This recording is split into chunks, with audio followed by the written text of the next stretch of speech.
Cancer day के अवसर के ऊपर।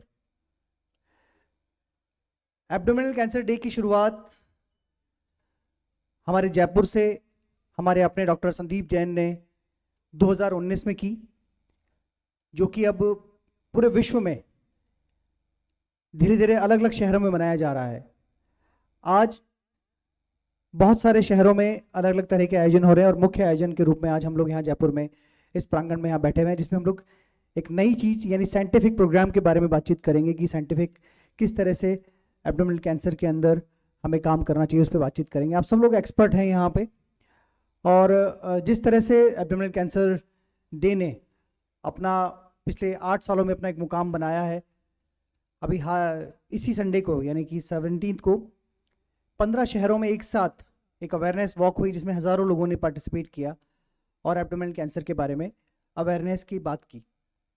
हमारा स्लोगन जो है इस बार वो है my health is my responsibility and awareness is power. इसी को लेके हम लोग जन जन तक पहुंचने की कोशिश कर रहे हैं, और मैं उम्मीद करता हूं कि इस मुहिम को आने वाले सालों में और बल मिलेगा, और जो हम बात करते हैं कि किस तरह से एब्डोमिनल कैंसर को शुरुआती दौर में ही पहचान कर उसका निदान किया जा सके और कोशिश ये की जाए कि कैंसर हो ही ना। तो मैं एक बार आप सबसे रिक्वेस्ट करूंगा कि डॉक्टर संदीप जैन के इस इनिशिएटिव के लिए जोरदार तालियां होनी चाहिए। डॉक्टर संदीप जैन ने ये शुरुआत की। मैं डॉक्टर साहब को आमंत्रित करूंगा यहाँ पे कि इस प्रोग्राम के बारे में और अधिक जानकारी दें। Doctor Sandeep Jain. Respected seniors and dear friends, first of all, thank you so much to spare your valuable time on this weekday, and that too when we have a IPL being organized here, so traffic is a chaos.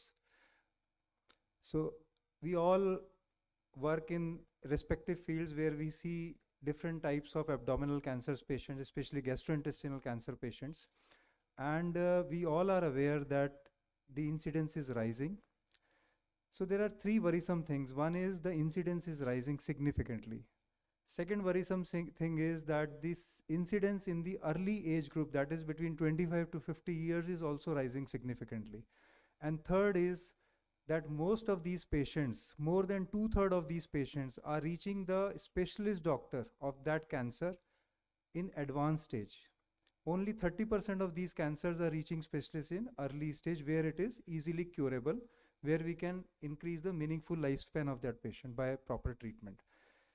So considering these three problem areas, we have started this day in 2019 so as to make people aware, the society aware about these three problems and how to tackle them.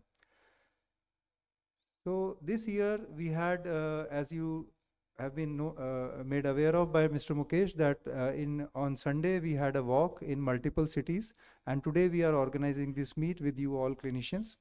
So now to carry forward the program, I request Dr. Anant Gupta to come and take over the proceedings. Thank you.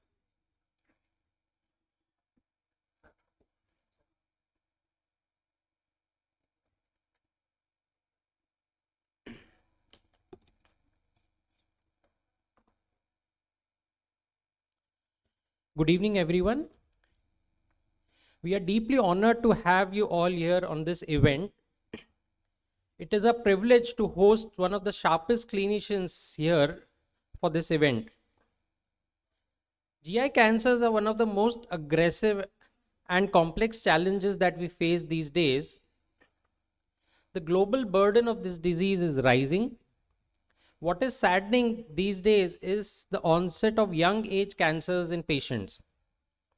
Despite all this, we do not have any standard screening protocols in our country. Few of us do follow the Western protocols, but we do badly need a standard screening protocol for our Indian patients. Screening protocols are divided between standard recommendations, which are for the use of average people who do not have any risk factors, and there is an intensive surveillance program which is for the use in patients who have genetic predisposition or they have pre-malignant conditions. Now, what are the screening programs? Which one do we choose? For this, I welcome Professor Sudhir Maharshi to come and moderate this session. He's a professor of gastroenterology at the SMS Medical College. He is on the governing council of the Society of Endoscopy in India.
Thank you very much, Dr. Sandeep Jain and entire organizing team for this opportunity.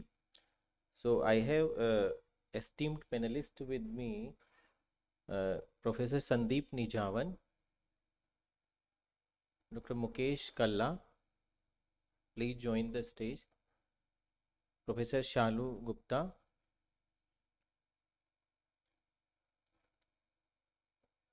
Dr. Saurabh Kalia, Dr. Jaya Maheshwari,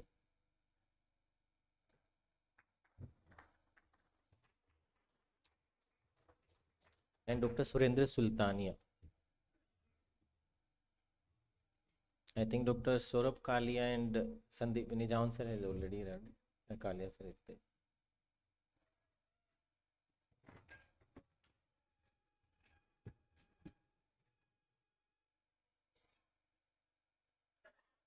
We all know all the panelists. We don't require any introduction.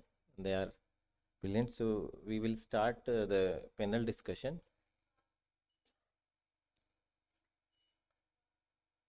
So why we need screening of colonoscopy for colorectal cancers? Because around 25 to 30% of all cancer death in India, and not in India, in low to middle income countries, are contributed by GI cancer related death. Among them, the gastric cancer is the most common, followed by esophageal, liver, colorectal, and pancreatic. And why this happened? This is possibly because of an epidemiological shift. There is a rapid urban growth, so dietary transition to processed food. There is sedentary behavior, obesity, smoking, and alcohol consumption is rising. We have a high H. pylori in prevalence, so that may be a possible cause for gastric cancers. Colorectal cancer incidence is also rising, and around 3 times increase in colorectal cancer has been observed in past 2 decades. And GI cancer burden is expected to be doubled by 2040 as per the data. So what is the core problem with GI cancers? So the majority of GI cancers in India are diagnosed in stage 3 and 4. And when we don't have any curative treatment for these patients, and if today we are discussing colorectal cancer, around 60 to 70% of the colorectal cancers are diagnosed at stage 3 and 4. So my first questions to Professor Sandeep Nijavan: why are we missing early colorectal cancers in India, and what Why early detection of colorectal cancers matter?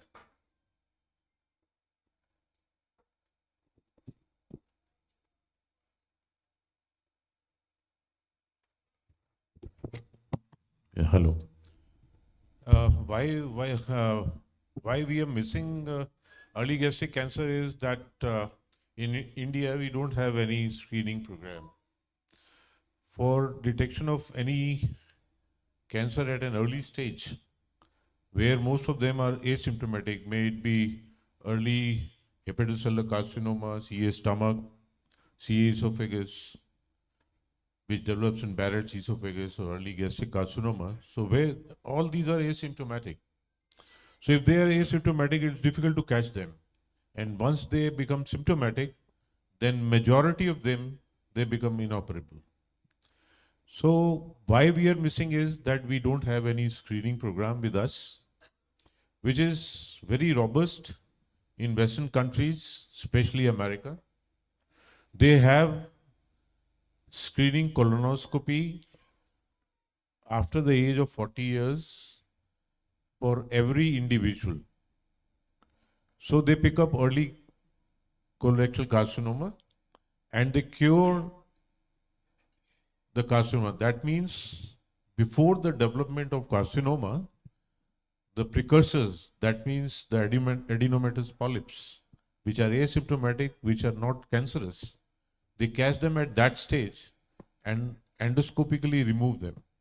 So they prevent the formation of CA colon, which doesn't happen in India. And it should happen because, as you have said, that there is a rise in the prevalence of CA cancers in last 2 decades. And Indian Society of Gastroenterology, we have a task force to develop this. And the interim analysis of that has still shown that we have not reached to the stage that we do a screening program for our population, because it is a very, very difficult program. We have such a huge population, and to do screening, even you ask for a fecal occult blood test, again also that will be difficult for every individual in the society. So we need to be actually little more concerned about our preventive habits. Right, sir. So prevention is much better than cure, and at this stage we have not reached to the level of a screening program, which should be actually.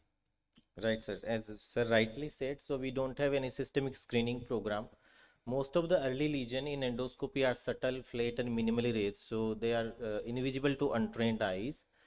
There is lack of training goal for early recognition in most of the low to middle income countries, including India, and there is no standardized documentation and audit system also. Procedural limitations are also there. We missed around 10 to 15% of early lesion, and most common cause is inadequate mucosal preparation. We are not focusing for mucosal preparation. We have rapid withdrawal time. The ideal withdrawal time should be more than 6 minutes for colonoscopy. We are having less withdrawal time even for upper GI endoscopy. We have poor bowel preparation, and many other points are there. So how does it matter? Because early detection improve the survival. If we detect them early, we can cure them endoscopically, and the survival rate in stage 1 and 2 is more than 90%, as has been shown by the screening program from Japan and Korea, and far lower treatment cost and quality of life is also improved. So why early detection cancer matter has already been answered by Nijawan sir. So my next question to Professor Shalu Gupta: should India move towards population-based colorectal screening program, or we should opt for risk stratified approach? Although partly it has been answered by Nijawan sir. Please answer.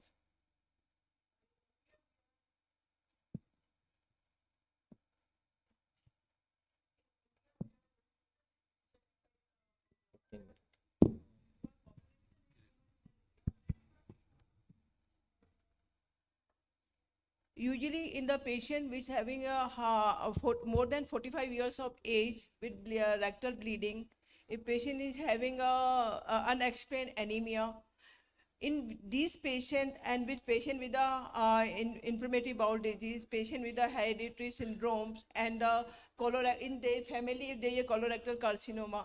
So in India, we are going only screening for those patients, not routinely we are going for the screening program.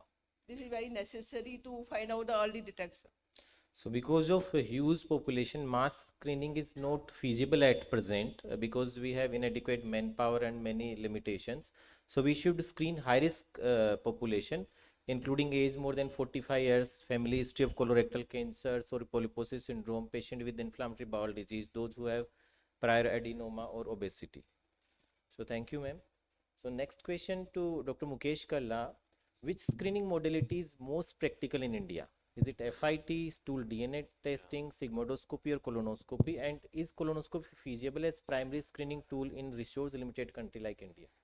We all know that the gold standard is colonoscopy, but unfortunately our availability of a GI in general society in Japanese are able to do it because they have one gastroenterologist for every 10,000 population.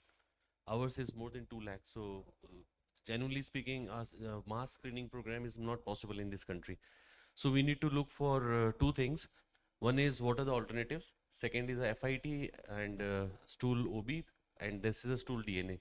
The Right. three things we have in hand. But what I personally feel that we have to classify patients into high risk patients, moderate risk patient, and less risky patients.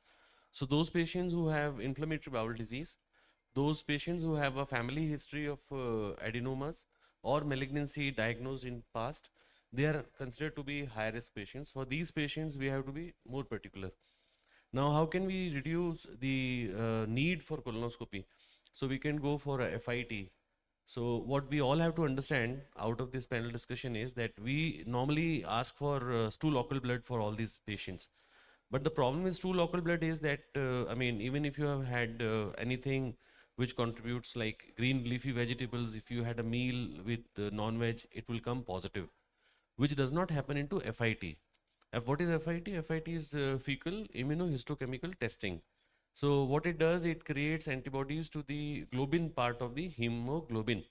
So, and the good thing is that once the blood, a patient bleeds from upper GI tract or small bowel, it gets reduced. So it only picks up blood which comes from the colon or the rectum. So therefore it has better sensitivity as compared to the routine stool local blood which we are doing.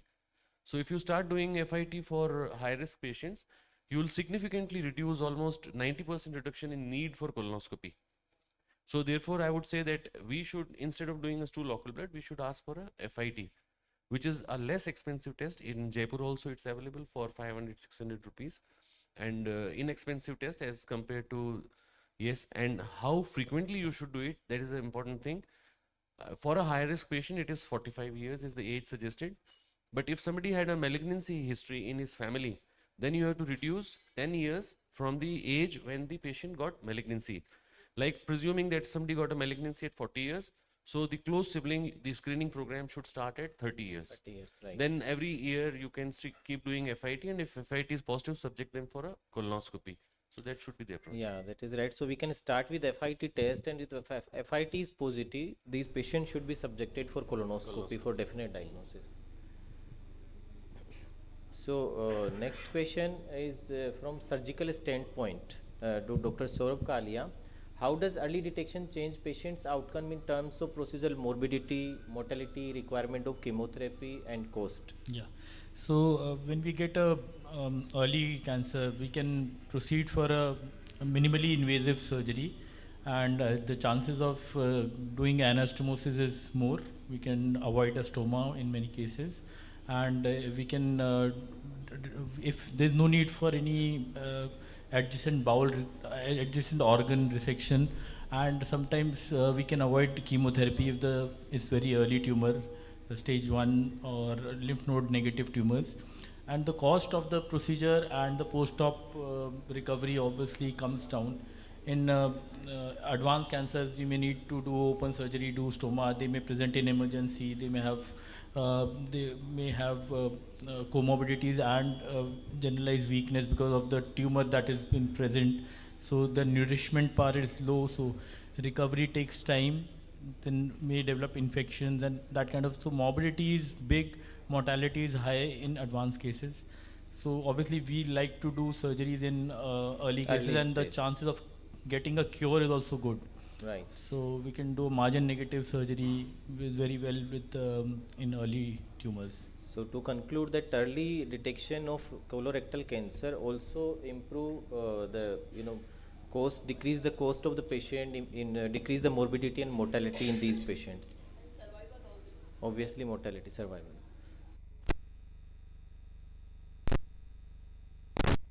She is dealing lot of patient with colorectal cases and hemorrhoidal bleeds. So ma'am, when do you recommend screening colonoscopy in a patient who present with fresh blood in stool with normal stool frequency? We usually assume that it is hemorrhoidal bleed, but what are the alarming points when you recommend these patients should be subjected for screening colonoscopy? Well, that's a very simple question. Actually, since the time we first read our Love and Bailey, we were taught upon this question. The importance of PR, the importance of taking thorough history, family history including. So as per the latest American clinical practice guidelines, if the patient comes in with fresh blood, hematochezia, and is more than 45 years of age, you should have a serious doubt and go in for a screening colonoscopy. As well as if there is a family history of adenomatous polyposis syndrome, FAP and Lynch syndromes. And if the patient gives you a history of altered bowel habits and all that, then you should be on an alarm and go in for a screening colonoscopy. So any patient more than 45 years and those who is having alarm features along with a persistent disturbance in bowel habits, anemia and family history of colorectal cancer, they should be subjected for colonoscopy. How significantly does screening reduce emergency surgeries for obstruction and perforation? So there's quite a bit of emergency setting as we come across in our surgical practice, and those are like colonic perforations and some hemodynamic alterations, and so in those patients we can actually prevent if we go in for early screening methods to rule out colorectal cancers, and the need for the radical procedure also is reduced if we detect the lesions early. We can prevent radical surgeries, we can go in for local excisional procedures, and we can reduce the morbidity and mortality thereby of the patient. And reducing the emergency surgeries can prevent the stoma formations and the radical surgeries and reduce the cost as well of healthcare. So overall there is significant benefit in detection of early cancer from surgical aspect also. So next question to Dr. Surendra Sultania, which endoscopy technique should be preferred for screening? Is it white light or image enhanced endoscopy? And what is the role of high definition colonoscopy, which may be chromoendoscopy or narrowband imaging and other modality of image enhanced endoscopy? So it is a very good question that which type of scopy we should use for the screening. As Sir and Dr. Nishavan Sir and Dr. Mukesh Kalla already said that we are having very shortage of doctors, GI gastroenterologists in our country, and white light endoscopy mostly is available is everywhere, but the image enhanced endoscopy is not very prevalent. I think only in Jaipur, which is a tier 2 city, but in this also I think 3 to 4 hospitals is only having the image enhanced endoscopy. So for a screening program, we should use a methodology which is available everywhere or easily available. So if you ask which is the best, then I would say the image enhanced, but because white light endoscopy is prevalent, it is available everywhere, and our country is a low to middle economic country, so I would say that for the screening purpose we should use white light endoscopy. And the image enhanced endoscopy, though it is better, it will characterize the lesion better, and it will define that we can do the treatment on the basis of endoscopy or matlab, and it will define that it will need surgery or not. So it had very good its work in the deciding of the treatment. So image and endoscopies help us to decide the treatment, and I think we should use white light endoscopy for the screening purpose. So the message is clear. In India, we don't have facility of image enhanced endoscopy everywhere. So we can start with white light endoscopy, but with proper preparation and adequate time. We should try to find out suspicious lesion. When there is suspicious lesion, go for image enhanced endoscopy, go for NBI, and later on magnifying endoscopy. Like in this slide, we can see that this lesion is barely visible in white light endoscopy, and in the second image it is visible in the NBI, and on magnification endoscopy we can see clearly that there is ulcerated surface and irregular vessel pattern. So we can clearly define the lesion and we can plan the procedure. So next question is to Nijaun sir. How can artificial intelligence improve adenoma or early CRC detection in India? You see, actually, the problem with India and other busy countries is that our brain gets fatigued. So with a lot of work, when our brain gets fatigued, so we tend to miss lesions, especially those lesions which are very small. And the maximum studies for artificial intelligence and endoscopy is on detection of carcinoma colon, because it takes a longer time to do endoscopy, and then as you have said that you should actually devote some time while you are coming back, which we don't do. So we tend to miss those lesions, and artificial intelligence helps you out in detecting those areas where the human brain is careless.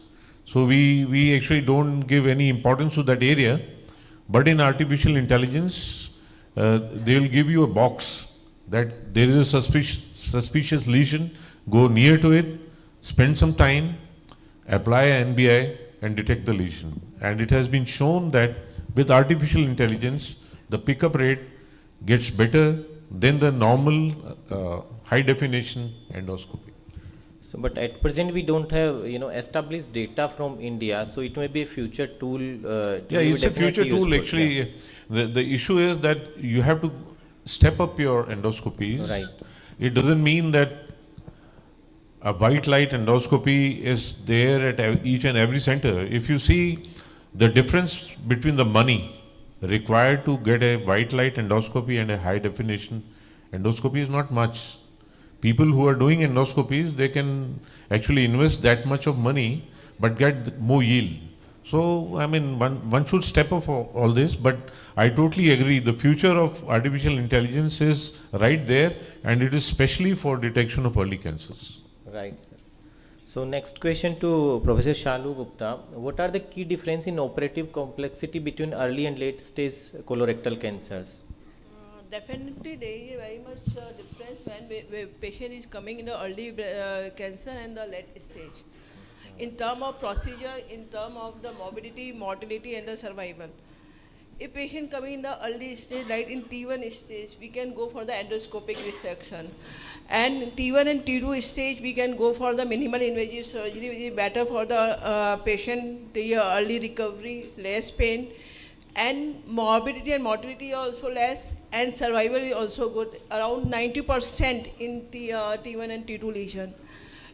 And if patient is coming in the late stage, mostly patient coming in the emergency setting, for either is coming in the perforation stage or obstruction or locally advanced or with the visceral metastasis. So the chances when patient coming in obstruction and perforation, their morbidity and mortality also increase. And second thing, the formation of stroma is more. We are not going for the definitive surgery, and there is new adjuvant or adjuvant chemotherapies or chemoradiotherapy we have to give to the patient for the late stage cancer patient, which increase the cost burden to the healthcare system. So definitely advanced stage increase the complexity as well as cost of the procedure. So as we are running short of time, the next question is to Dr. Mukesh Kala. How important are adenoma detection rate and bowel preparation quality in Indian practice? Be short. Yes. So partly the question was answered by sir. Adenoma detection rate by using image enhanced endoscopy and the artificial intelligence increases by 5% for sure. So what I would probably want to highlight everybody is that those small adenomas shouldn't be ignored, because these adenomas subsequently convert into malignancy down the line. So if at all, if you pick up a adenoma, then you have to send these patients for an image enhanced endoscopy and classify them as high risk, and biopsy should be taken. Because this is a time when you can do it endoscopic resection and prevent malignancy. Right. We can take targeted biopsy also. And we can do the most important thing is we can do a organ preserving procedure for the patient. Because once the disease goes into the submucosa, then it is going to be resection of the organ. But if you pick up early, then it is an organ preserving procedure for the patient. So we have to insist upon good adenoma detection rates, which are the best with image enhanced endoscopy and artificial intelligence. Right. Thank you, sir. So the next question is to Dr. Saurabh Kalia. What is the surgeon's perspective on endoscopy resection versus upfront surgery for early lesions? If we detect them early, what do you prefer? Endoscopic resection versus surgery? Oh, as a surgeon, obviously, I like to do surgery, but what the patient comes with, like only a mucosal lesion or a very early submucosal SM1 with a well differentiated histology, no invasion anywhere, then obviously endoscopic procedures can be done very well, and we can get a negative biopsy, get that evaluated. If it is biopsy margin is positive, or we think that there may be invasion to the margin, then obviously we can proceed. But if you during the procedure or before procedure you think that you cannot lift the lesion, and there is a chance that it is deeply invading, then my thinking is endoscopists should abandon the procedure also. That is one way. Or there's one other view that you can proceed with the procedure and then get the biopsy margin and then refer to the surgeon, because so the chances of lymph node metastasis is higher if there's a submucosal or a muscular invasion. So SM1 lesion can be attempted for endoscopic resection. Beyond SM1, we should go for surgery. So next question is to Dr. Jaya Maheshwari. How important is accurate endoscopic localization before surgery, and how screening improved sphincter preservation rate in rectal cancers? So if as a surgeon, if we already know and we can locate the tumor, it is very easy that we can plan the appropriate resection, and mesorectal excisions can be planned along with the vascular ligations. And if the tumor is bulky in the retroperitoneum, then also if we have already located the tumor, it is very easy. And endoscopic, colonoscopic markings are very, very beneficial in this. We can actually navigate the location of tumor and then go ahead with the surgery. Now the markings, we usually use tattooing with carbon ink, or we can place endoscopic clips. We can also do an intraoperative colonoscopy. Yeah. And the other question was? The next question was how screening improves sphincter preservation rates in rectal cancer. Yeah, so if we have done the screening, we can actually grab the tumor very early. So we can grab it while it is still in the mid or the upper rectum, and we can plan our sphincter preserving anterior resections accordingly. And if we have grabbed the tumor in the early tumor in the lower rectum, we can actually go away with a local resection and intersphincteric resection. So as a surgery, it is giving less of the morbidity to the patient. Yeah, thank you. So the last question is to Dr. Surendra Sultania. Does India needs own colorectal screening guidelines instead of adopting Western recommendation? And should screening recommendation differ between urban versus rural India? Partly, first question answer has been given by Dr. Nishawan sir before, as he has said that guidelines there is too much difference in the Western population and Indian population. We are very having shortage of gastroenterologists, and resources are not so much available, the availability of colonoscopy is also less comparing to Western population, and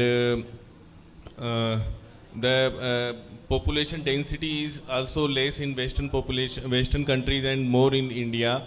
And another thing is that colonoscopy, which is done for the screening in the Western countries, they comes under the Mediclaim policy, but not in our country. So I think we, as sir has said, that in they are also have set up the task force for the cancer screening program for India also. But my answer would be that we should not blindly follow the screening of the Western population, what they have given the guideline. And another thing, yes, there should be difference between the urban population and the rural population for screening, because in the urban population the lifestyle is more or less like the Western countries, as Yeah, we so have they seen. have different risk factors, so definitely Yeah. it should be different as we are running short of time. So this is the article we recently published in Indian Journal of Gastroenterology for early detection of GI cancer. And in this article we have suggested some screening protocols, and this is the implementation roadmap. So to conclude, early detection of colorectal cancers save the life. Risk stratified screening is right model for India and other low to middle income countries compared to mass screening. India needs adapted strategies, and quality beats technology. We should give more time for endoscopy, we should do better preparation. And when I was writing this review paper for Indian Journal of Gastroenterology, there was a question in my mind that isn't it the right time to detect early GI cancer? So I think this is the right time, but with right strategy. Screen smart, train better, audit relentlessly, and save the life. Thank you very much.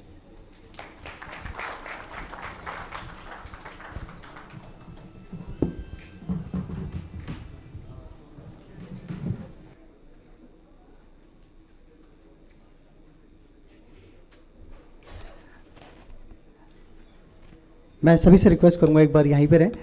Doctor Sandeep Jain एक बार आए। हमारे सभी panelist और moderator को एक बार thanks हमारी तरफ से।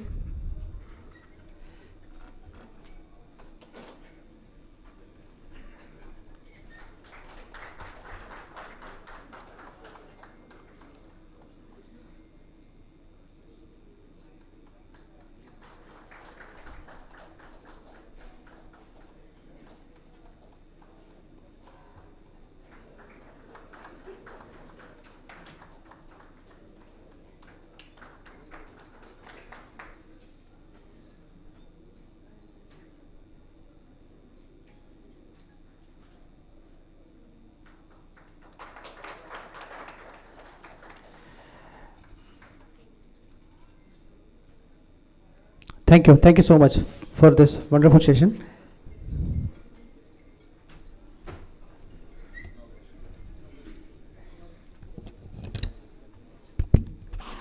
We are deeply honored to have a distinguished guest with us. Our chief guest for the event is Sri Arun Chaturvedi ji. He is the chairman of the State Finance Commission, Cabinet Minister. Our guest of honor is Pandit Suresh Mishra ji. He is the chairman of Yuva Sanskriti Sansthan. I would request them both to please come on the stage for lamp lighting. I would also like to invite Dr. Manish Agarwal ji, who is the facility director at Fortis. Our leadership from the IMA, Dr. Jagdish Modi ji, who is the president, Dr. Anurag Tomar ji, who is the secretary, Dr. Sandeep Nijhawan ji, Dr. R.K. Jainav ji, Dr. Arun Kumar Saxena ji, Dr. S.S. Sharma ji. Sir, please come on the stage. Dr. Ramesh Ruprai ji. Sir, please come on the stage for the lamp lighting. Do we have Dr. Arun Kumar Saxena? And Dr. Akhil Agarwal, please.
Thank you so much. मैं अब doctor Sandeep Jain से request करूंगा कि हमारे सभी अब एक बार stage पे रहें, सभी गेस्ट हमारे उनको पुष्प गुच्छे के साथ हमारा एक फ्लोरल वेलकम करें।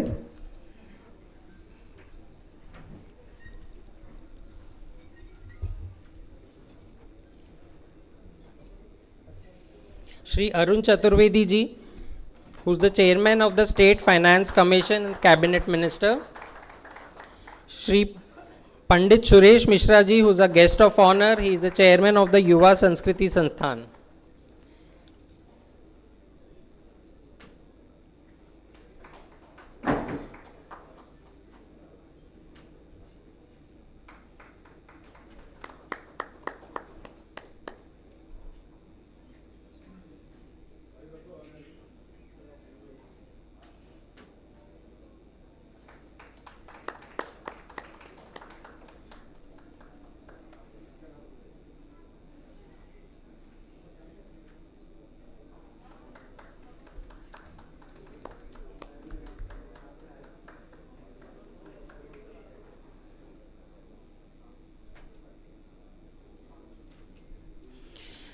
I would request Shri Arun Chaturvedi ji to share a few words.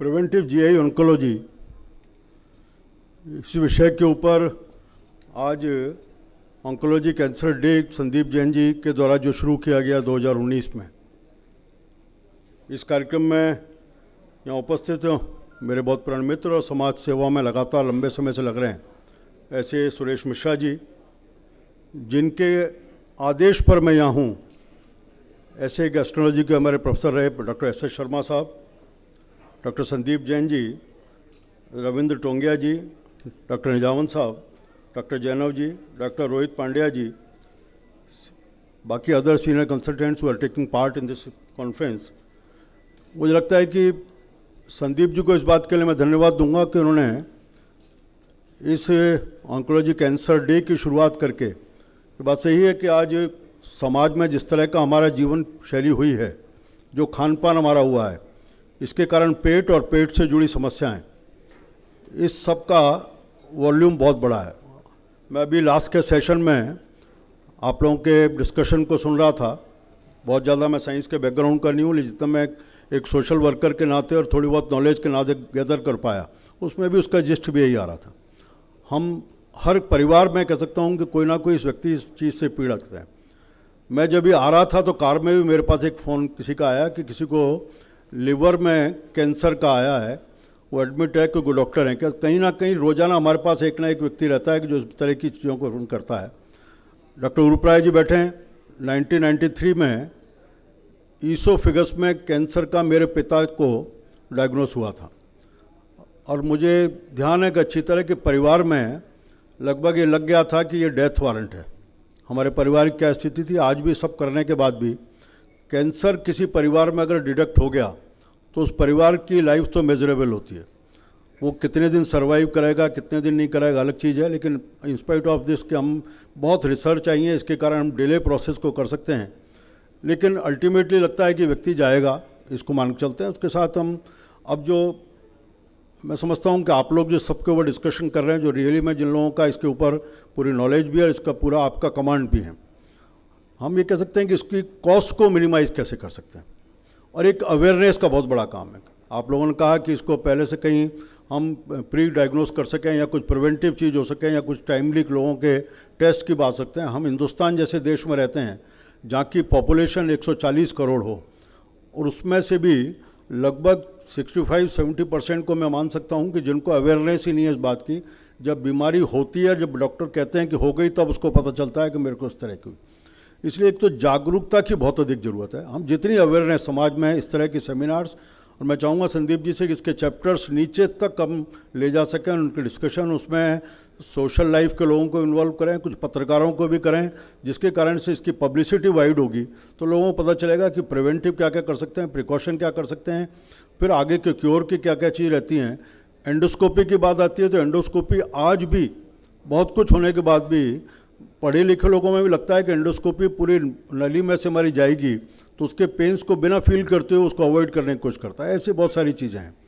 तो आप इस कॉन्फ्रेंस के माध्यम से मुझे लगता है कि एक अवेयरनेस का काम शुरू हुआ। आगे कुछ हम समाज में भी इस चीज़ को खड़ा करें। कुछ सोशल सेक्टर में जो काम करने वाले लोग हैं, कुछ NGOs हैं, सोशल वर्कर्स हैं, उनके थ्रू भी इस तरह की चीज़ें निकल करके आएँ जिससे समाज में जागरूकता खड़ी हो।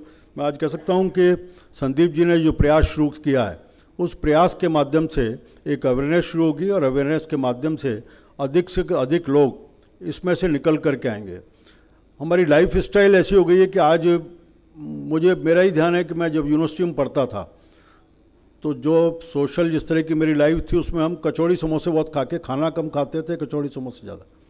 उसके कारण एसिडिटी की प्रॉब्लम बहुत धीरे धीरे वो किस तरह की होगी, बाद में लाइफ को सेट करते हुए उसको मैं कुछ कंट्रोल कर पाया हूँ। ये बहुत बड़ी समस्या है। बहुत बड़े परिवारों में आज भी खाना पूरा नहीं मिलता। ऐसे हम जिस देश में रह रहे हैं, इन सब चीज़ों को उसके आधार पर हम कैसे निकाल सकते हैं। आज फिर एक बार संदीप जी को बधाई दूंगा। इस प्रयास को बढ़ाते रहें और अधिक समाज के लोगों को भी इसमें जोड़ने की कोशिश करें। जितनी जागरूकता आएगी उससे इससे बचाव की चीज़ निकलेगी। आप सब लोग इस विषय के एक्सपर्ट हैं, उन सब के माध्यम से जागरूकता और आपके प्रयास, ये मिलजुल करके समस्या का समाधान, और अभी जो इसको कहीं मान के चलते हैं कि डेथ वारंट है, उससे कहीं दूर होने की स्थिति निकल के आ पाएगी। मुझे इस कार्यक्रम में बुलाया, इसलिए संदीप जी को, डॉक्टर SS शर्मा को बहुत बहुत धन्यवाद। मेरा आने का तो केवल इतना है कि इसके माध्यम से थोड़ा बहुत सुन करके मैं अपने ज्ञान को बढ़ा सकूं, इस उद्देश्य से आने का रखा था, इससे अधिक नहीं। मेरे को आने का अवसर दिया, इसके लिए फिर एक बार आभार व्यक्त करते हुए अपनी बात को समाप्त करता हूँ। जय भारत, जय हिंद।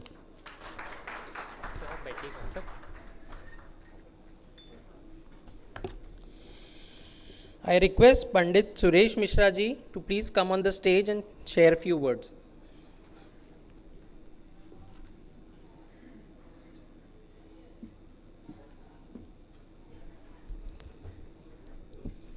आज के समारोह के मुख्य अतिथि राजस्थान सरकार में कैबिनेट मंत्री के दर्जा प्राप्त राज्य वित्त आयोग के अध्यक्ष सम्मान्य बड़े भाई डॉक्टर अरुण चतुर्वेदी जी, इस पूरी मुहिम को 6-7 वर्षों के अंदर देश विदेश में प्रचारित करके और जागरूकता अभियान को लगातार अनवरत जारी रखने वाले डॉक्टर संदीप जैन साहब, डॉक्टर SS शर्मा साहब, डॉक्टर रमेश रूपराय जी, डॉक्टर जगदीश मोदी जी, डॉक्टर अनुराग तोमर जी, डॉक्टर संदीप निजावन जी और उपस्थित सभी चिकित्सकगण जिन्होंने एक अलग पहचान बना करके आप लोगों की सेवा करते हैं।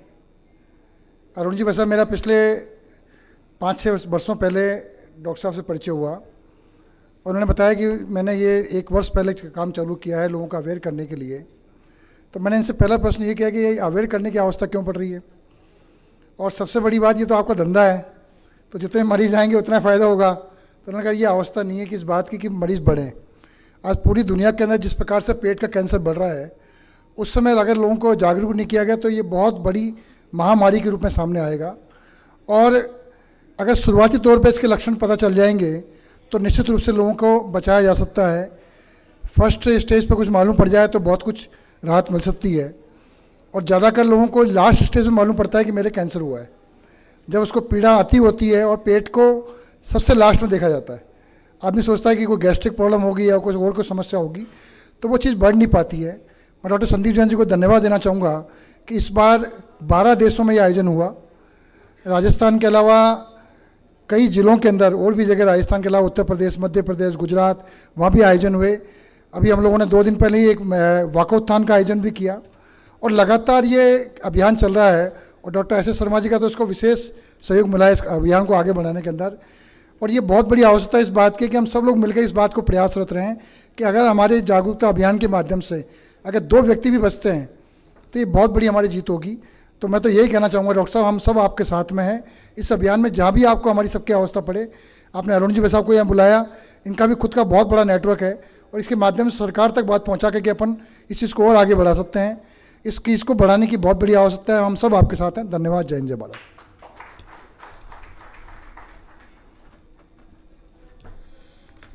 Our goal is defined. We all want to diagnose them early, treat them effectively, yet we are not able to do these things effectively. What is the reason? What are the diagnostic delays? What are the advanced cancer scenario in our country and globally? I invite Dr. Sandeep Jain to please share a few words on this.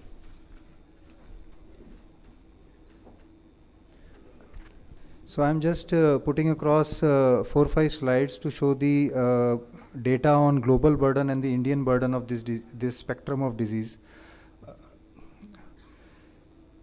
So highlighting the role of human factor in this dismal state of GI cancers in terms of delayed diagnosis and high morbidity and mortality. We have so many research going on medicines which can cure these diseases in advanced stages, even in stage 4 disease. But so far the noise level, the discussion on controlling the human factor, which is actually responsible for two main things. One is the increase in incidence of these cancers, and second is the very limited number of patients which we are able to diagnose in early stages. So can we have a next slide? So you can see the globally GI cancers represents over 26% of the total cancer incidence and over 35% of all the cancer deaths.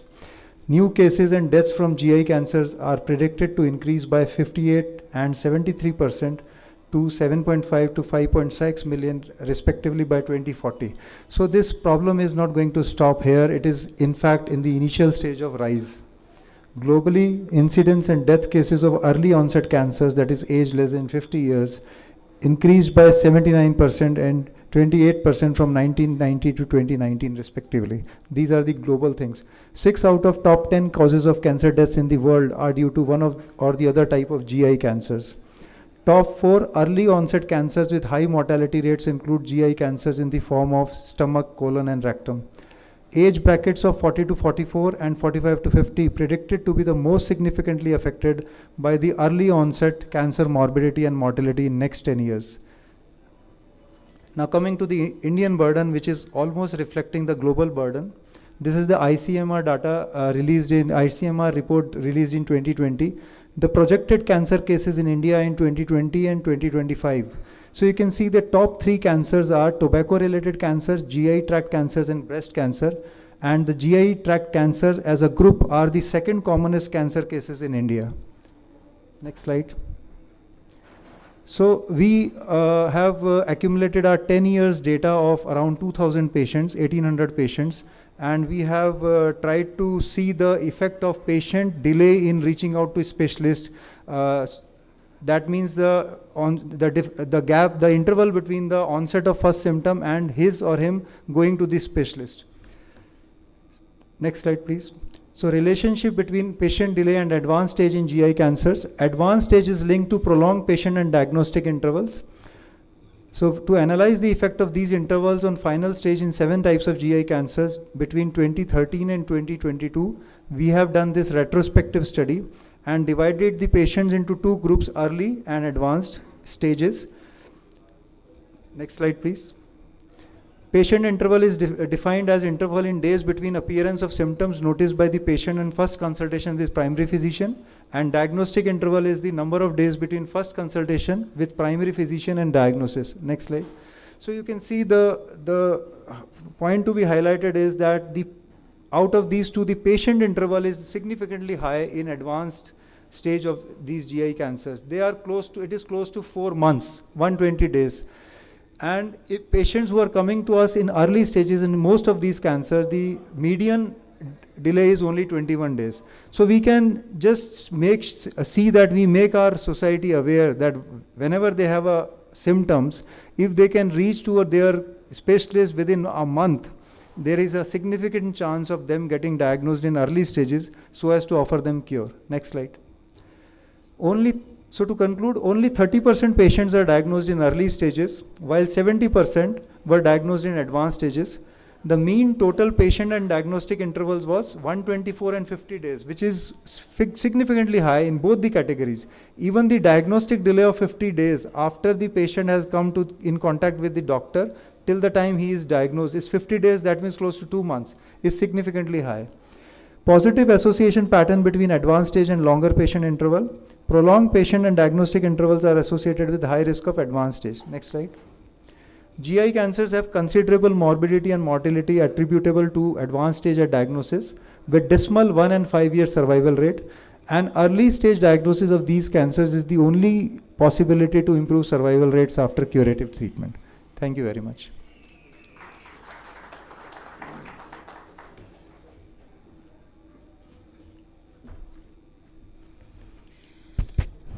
So today morning we had a patient. She was a middle-aged woman. Her concern was she had some non-severe symptoms of dyspepsia since a few days. She got an ultrasound done and that read that she has gallstones. Now her question was, what should I do now? Should I get it operated? Should I wait? Sitting across the table, are we all sure? Are we all clear what next to do? Let us hear the present SOPs regarding prophylactic cholecystectomy for the prevention of gallbladder cancer. For this, we have Professor V.K. Kapoor. He is a distinguished GI surgeon who heads the Department of GI Surgery at the MG Hospital. I welcome him to please come forward and moderate this session. A humble request to all the panelists to please stick to the time so that we can finish the event. Good evening, everyone. May I request all the panelists to please come, Dr. Jenner, Dr. Pankaj Shrimal, Dr. Ram Daga, Dr. Bhojwani, and Dr. Chawla. So while the panelists are taking their seats on the stage, I'm sure we all know how common both gallstone disease and gallbladder cancer are, especially in our part of the country. In fact, data from Jammu and Kashmir, Kashmir part of Jammu and Kashmir, which was done by Dr. Khuru, showed that every third woman above the age of 30 or 40 years walking on the road has gallstones. Obviously, it is not as common here in Rajasthan or in northern India as it is in Kashmir, but it is fairly common. Data from the Indian Council of Medical Research hospital-based registry in Delhi shows that gallbladder cancer is the commonest cancer in women if we exclude the gender-related organs, that is breast, cervix, and ovary. So gallbladder cancer in North Indian women is more common than any other cancer except these three gender-related organs. And why I say North India? Because there is a huge difference between North and South. South India, the incidence rate is about 1 per 100,000 per year in women. And Delhi, the incidence rate is 10 times, 10 per 100,000 per year in women. And in fact, in addition to Chile in South America, India probably has one of the highest incidence rates of gallbladder cancer anywhere in the world. And after having worked in Delhi and then Lucknow and now in Jaipur, I feel and I know for certain that the incidence rate in Lucknow is much more than what it was in Delhi and what it is in Jaipur. And colleagues in Bihar and West Bengal also have the same feeling. So North India probably, unfortunately, is the gallbladder cancer capital of the world. And like as has been presented, gallbladder cancer also presents very late, very advanced stage of the disease, and a large majority of patients are unresectable when they are diagnosed. And that is what brings us to prevention. We don't know the cause of gallbladder cancer, so primary prevention is not an issue. But whether secondary prevention can be done, because we all know that 60 to 70% of patients with gallbladder cancer have associated stones.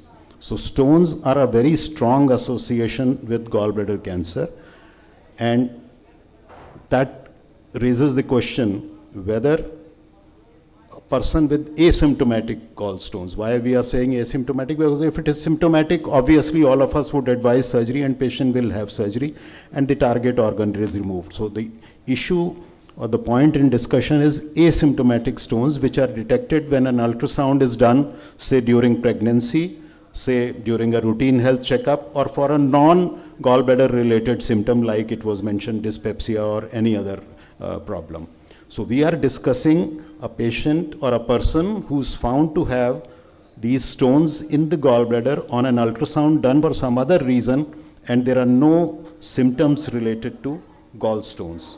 But what are the symptoms of gallstones? So my first question is to Dr. Pankaj, that what actually is the symptomatology of gallstones and which other symptoms are probably not attributable to gallstones, so that we know whether the patient or the person has symptomatic or asymptomatic gallstones. So many patients of gallstones, they may have symptoms of dyspepsia also, and in patients who have dyspepsia, which is a very vague term, patient may report various terms like postprandial fullness is there, mild epigastric pain, or sometimes heartburn, nausea and vomiting. These all can be reported by the patient. But whether these symptoms are directly related to the gallstones is questionable. So in patients of gallstone, what are the classical symptoms? The patient will have symptoms after meals. He will have severe epigastric pain, which will last for at least 15-20 minutes to few hours, which is actually pain. The patient may require some painkillers. So this is the term which we call as biliary pain. So this patient is suffering from gallstone related disease, not the other symptoms, like the patient may have some blotting sensation and mild pain which may last for a few minutes only, which doesn't require any painkillers, and it is not prolonged. These are the patients who are having basically functional dyspepsia, and on incidental ultrasound we may find multiple gallstones, but the gallstones are not the cause of the symptoms. So the biliary pain describes with the intermittent obstruction of the cystic duct by the stones.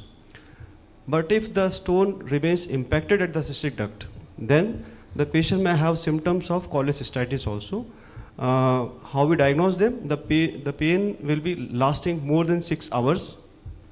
And on examination, you may find some tenderness also, which we commonly call Murphy's sign. They will have an inspiratory catch while examining on right upper quadrant.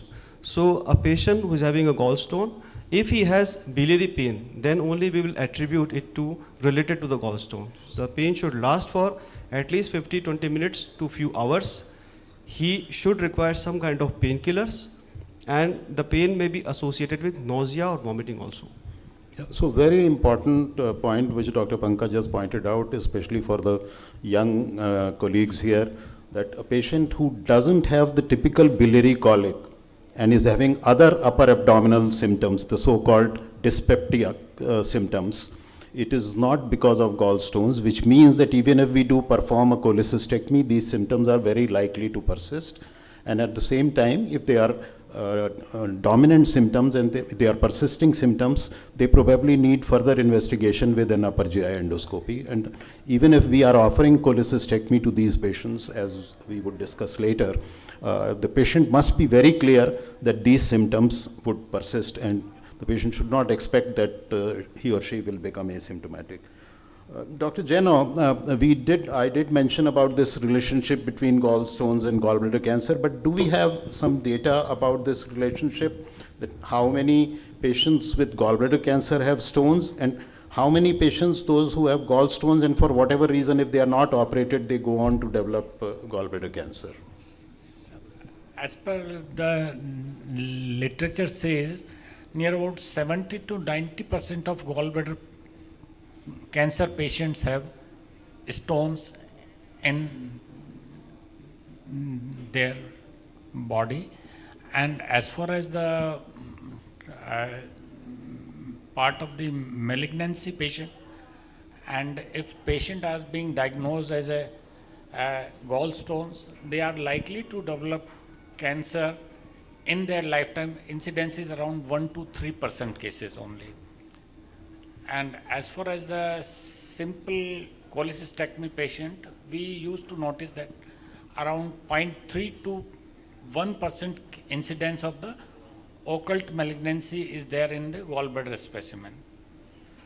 So it's a very huge amount of association of the gallbladder cancer with the stones. Although the incidence of cholelithiasis is very prevalent, and I think it is the #1 surgery which is being performed in the world as well. So, but the incidence of malignancy is hardly in 1 to 3% cases in lifetime they used to develop the cancer. Yeah, so there is a huge geographical variation. As we know that gallbladder cancer has a very peculiar geographical distribution. It's a very uncommon cancer in the West, but very common in North India, South America, Eastern Europe, East Asia, including Japan, China, and Korea. And this relationship of gallbladder cancer with stones, as Dr. Jano said, in our population, most centers with large experiences have reported that about 60 to 70% of patients with gallbladder cancer who are operated are found to have associated stones, which means that we have to keep in mind that as many as 30 to 40% of patients with gallbladder cancer do not have stones. So is this a different pathway of carcinogenesis? We don't know. But this relationship or this association varies. In Japan, it is much lower. It is 50 to 60%. Whereas in South America, it is almost 90 to 95%. So there is something else other than stones which is happening in different populations. But more important for our discussion today is that how many people who have gallstones will go on to develop gallbladder cancer over a period of time. The only studies, long-term studies of follow-up which are available in asymptomatic gallstones are unfortunately from the West, where incidence is low. And they have shown that the chances that a patient will develop a gallbladder cancer are much, much lower than the risk of cholecystectomy. Therefore, all these guidelines, which are based on the data on follow-up from the West, are not recommending a preventive cholecystectomy. And therefore, we don't have any data from us. And again, my request to some of my young colleagues who are occupying faculty positions in medical colleges, that please identify a target population which is easy to follow up. For example, your own hospital employees and their relatives. Generate a set of asymptomatic gallstone persons and follow them up over a period of time and then produce some data. Unfortunately, I could not do it, but I urge my younger colleagues to do that. So, Dr. Ram, now if we are talking of preventive cholecystectomy for an asymptomatic gallstone, which means that the patient is not going to have an immediate benefit of surgery, because as we said, patient has no symptoms or has dyspeptic symptoms which we know are not going to get relieved. So what risks or complications of cholecystectomy we have to keep in mind before we say whether we would or we should offer preventive cholecystectomy or not? Though laparoscopic cholecystectomy is considered a very simple and safe surgery, but it do carry some risk and complications, and at times they can be lethal as well. So we can have intraoperative complications and we can have post-operative complications. When we talk of intraoperative complications, I think bleeding is the most common complication, which can be from various sites. It can be from liver bed. It can be from a tributary of middle hepatic vein, which can lead to fearsome bleed. At times we can have bleed from cystic artery stump or from aberrantly coursing right hepatic artery. And in more serious and severe cases, we can have bleed from right portal pedicle or right posterior pedicle as well. So these vascular complications can be difficult to manage at times. Then we can have injury of biliary system as well. When we talk of intraoperative injuries, we can have partial transaction or complete transaction of CVD or CSD. We can have avulsion of cystic duct stump. We can have injuries to aberrant right anterior posterior sectoral ducts as well. So these biliary injuries are again very common in our practice, and they can be seen in asymptomatic gallstones as well. Then we talk of bowel injury. They can be related to trocar insertion, they can be related to instrument insertion, or can be because of failure of insulation along with diaphragm injuries. At times we have adhesions between gallbladder and transverse colon and duodenum, and then these injuries can occur during hydrolysis as well. So these are various intraoperative complications. Then we can have postoperative complications as well. Patient can come to us with bilioma or a bile leak or any biliary sepsis with multi-organ dysfunction as well. Then late course, we can have patient with biliary strictures.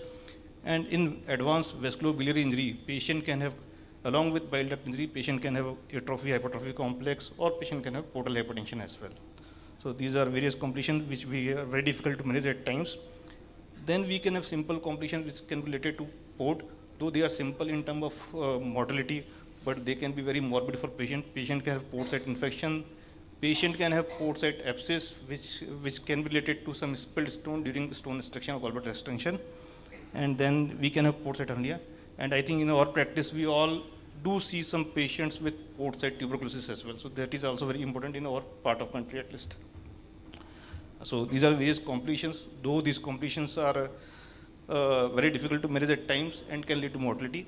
And unfortunately, these complications can occur in relatively asymptomatic patient because these can occur because of aberrant arterial anatomy or aberrant biliary anatomy.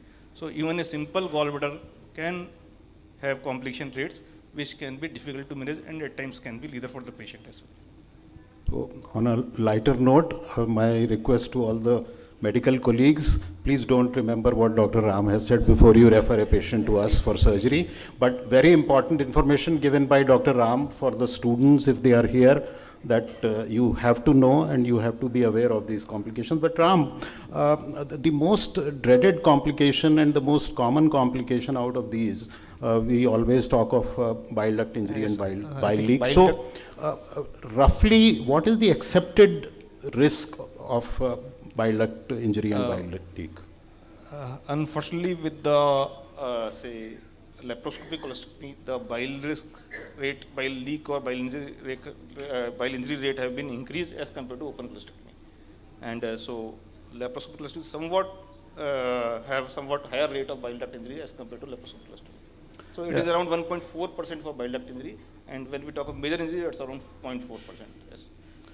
Yeah, so I would say that although lap chole has become the gold standard surgical treatment of gallstone disease, but it has, as Dr. Ram said, it is proven beyond doubt that it has more complications as compared to open cholecystectomy, and the accepted risk or incidence of a bile duct injury and bile leak after lap chole from data from all over the world is to the tune of 0.3 to 0.5%, which means 1 in 200 to 1 in 300 lap choles will have it, and that is what has to be kept in mind when we are discussing whether we should offer preventive cholecystectomy to people with asymptomatic gallstones. So, Dr. Rajesh, with that, yes. Just I will also like to share that when we talk of robotic lap chole nowadays, so the risk of bile duct injury is somewhat 3 times more in robotic lap chole, robotic cholecystectomy. That's a different debate whether robot should be used for cholecystectomy or not. Yeah, you're right, but that may be part of the learning curve of robot, but of course that's a different debate. So Dr. Rajesh, with all this discussion and all the information which is available in the literature, do we have any guidelines, any recommendations that whether preventive lap chole should be advised to all persons with asymptomatic gallstone? Because there is some policy in Chile, South America, where gallbladder cancer is very common. So do we have any data from there? Yeah, so understanding the fact that, it's a very heterogeneous audience, physicians, non-GI physicians also, and surgeons also, and perhaps some non-medical people also, I'll try to generalize my comment. As far as Chile and the data from Chile is concerned, till some time back, Chile was considered to be the country with the highest incidence of gallbladder cancer in the world. Recent data from India and Northern India has now established the fact that the incidence in India, Northern India, is not any less. In fact, the incidence in Chile is equal to incidence in gallbladder cancer in males in India, Northern India. And when it comes to females in Northern India, it is double than what Chile has. In Chile, almost about 25% of population develops gallstones at some point of time in their life. And the gallbladder cancer incidence is also very, very high. So when they do about 100 gallbladders, 2 to 4 out of 100 eventually show occult cancers on the histopathological specimen. So having noted that tendency of the population, there's a kind of a national program which goes on in Chile, which is known as AUGE. It's a very complicated program, complicated name, but the program is funded by a national agency, and they give, I think, $999 for each gallbladder surgery. And the entire Chilean population has a universal access to that program. But that program does not say that it is a blanket treatment and prophylactic cholecystectomy should be done for everybody who has gallstones to prevent gallbladder cancer.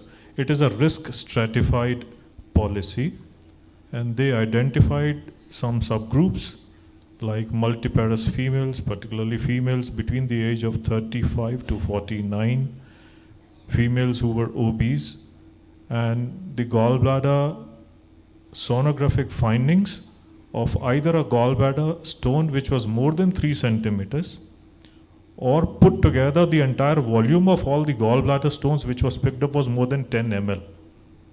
Having noticed that some of them also were designated typhoid carriers, so they identified this group, they subjected them to sonography, mandatory sonography within 30 days, that's the limit for them.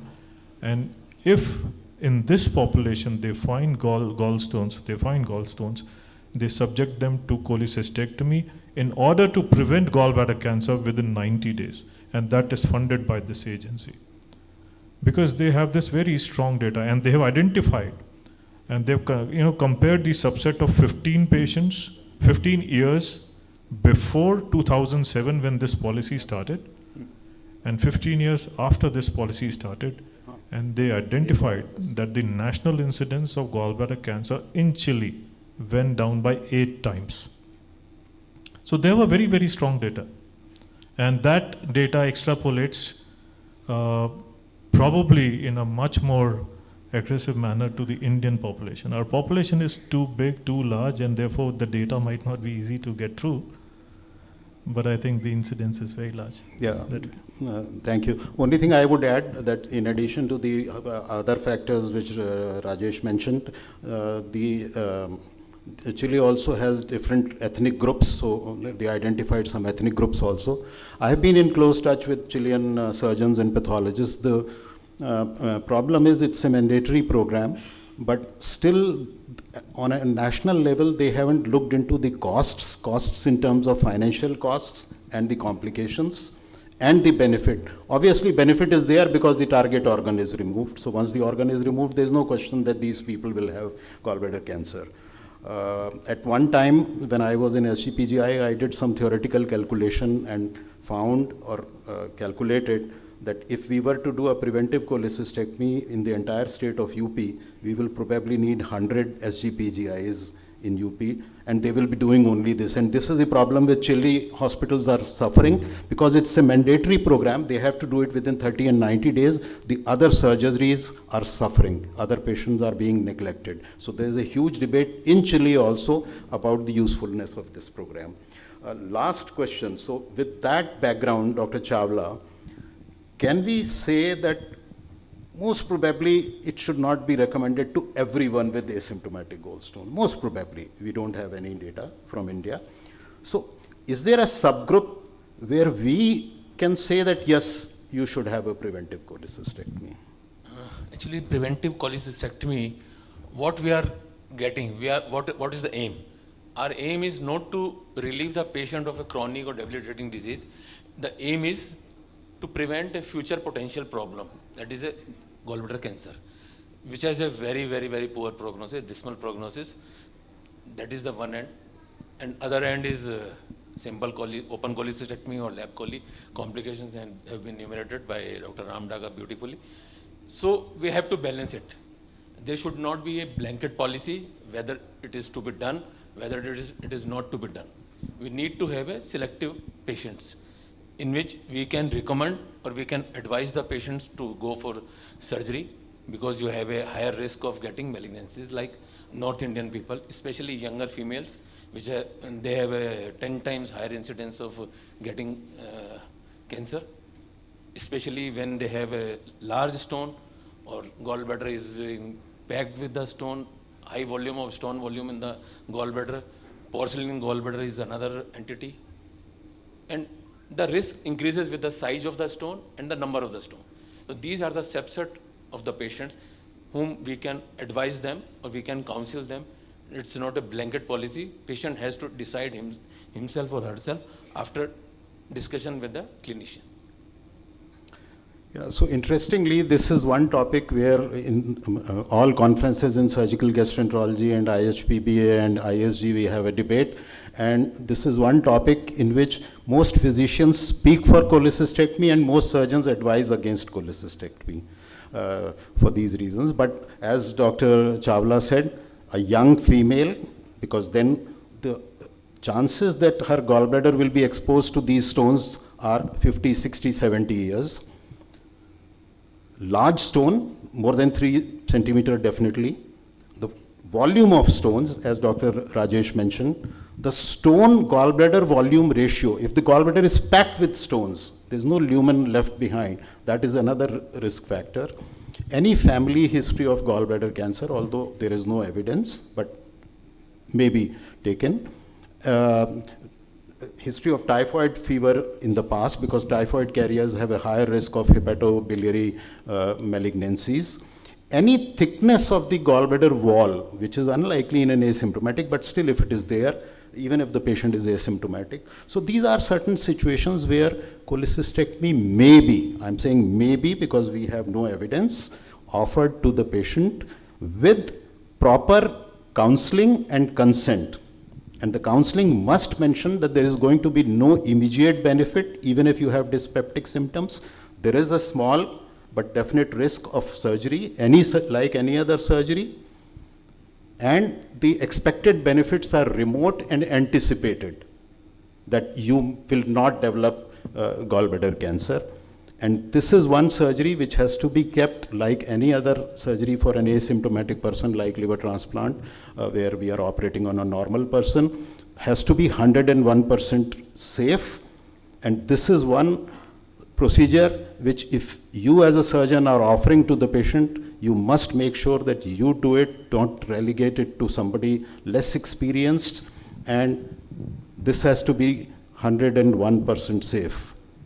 So what I usually end this discussion is by saying that I don't offer it because I have no proof, no evidence to recommend it, but if the patient demands it and if the patient agrees to it after explaining all these things, then I don't refuse it.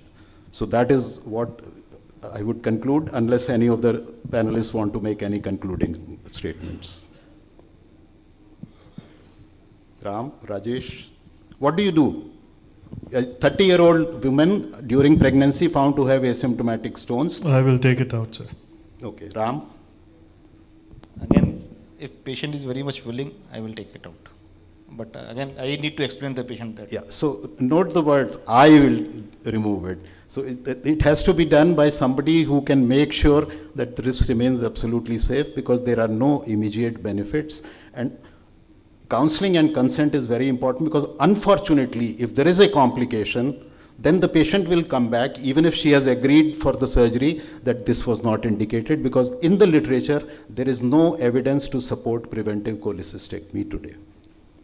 Thank you. Thank you all very much.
Let us shift gears now and talk about alcohol-related liver disease. The landscape of alcohol-related liver disease has evolved significantly. There have been changes suggested in the nomenclature. We are told that to focus more on the metabolic dysfunction that is associated with the consumption of alcohol, the effect of alcohol which overlaps and compounds the liver damage along with the metabolic dysfunction, and there is a rising focus on an integrated approach towards alcohol use disorder. And to discuss this, we have one of the senior most hepatologists of the country. I call Professor Vivek Saraswat Saab, who heads the Department of Hepatology at the MG Medical College, to please come and moderate this session.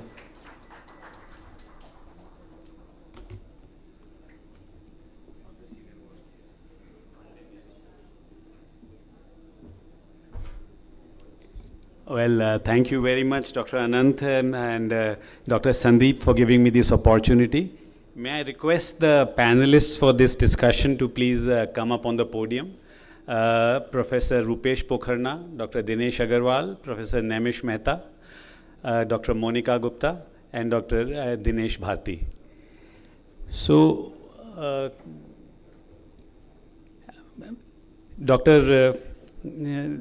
it's just been pointed out about alcohol and the changing scenario about alcohol. In fact, almost everyone in this hall would be an expert on alcohol. That there is to be known from the point of view of the user. I think I'll begin with some simple common misconceptions about alcohol. I really haven't targeted the questions specifically for any of the panelists. I request all of them to please give their inputs, and let's get going. Can I have the first slide, please? So yes, this is the panel who's already joined us on the dais. I don't think you will not be able to watch the slides.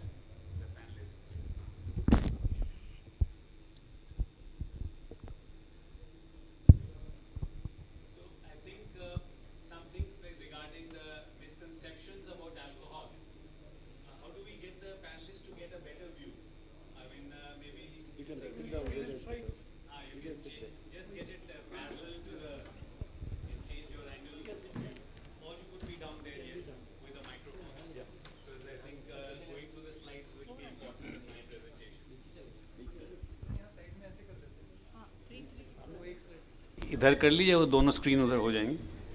Yeah, that will be better. No, yeah, I think. Right. So, what do you think is a standard drink? When somebody says, I have a drink, and you have to quantify the alcohol consumption, what do you mean by a standard drink? And what is the safe limit or the quantity for the quantity and type of alcohol that a person may consume? It will be different, obviously, for the healthy population and for the person with liver disease. Would anyone like to? As per data, there is no safe limit. That no alcohol is the safest for the.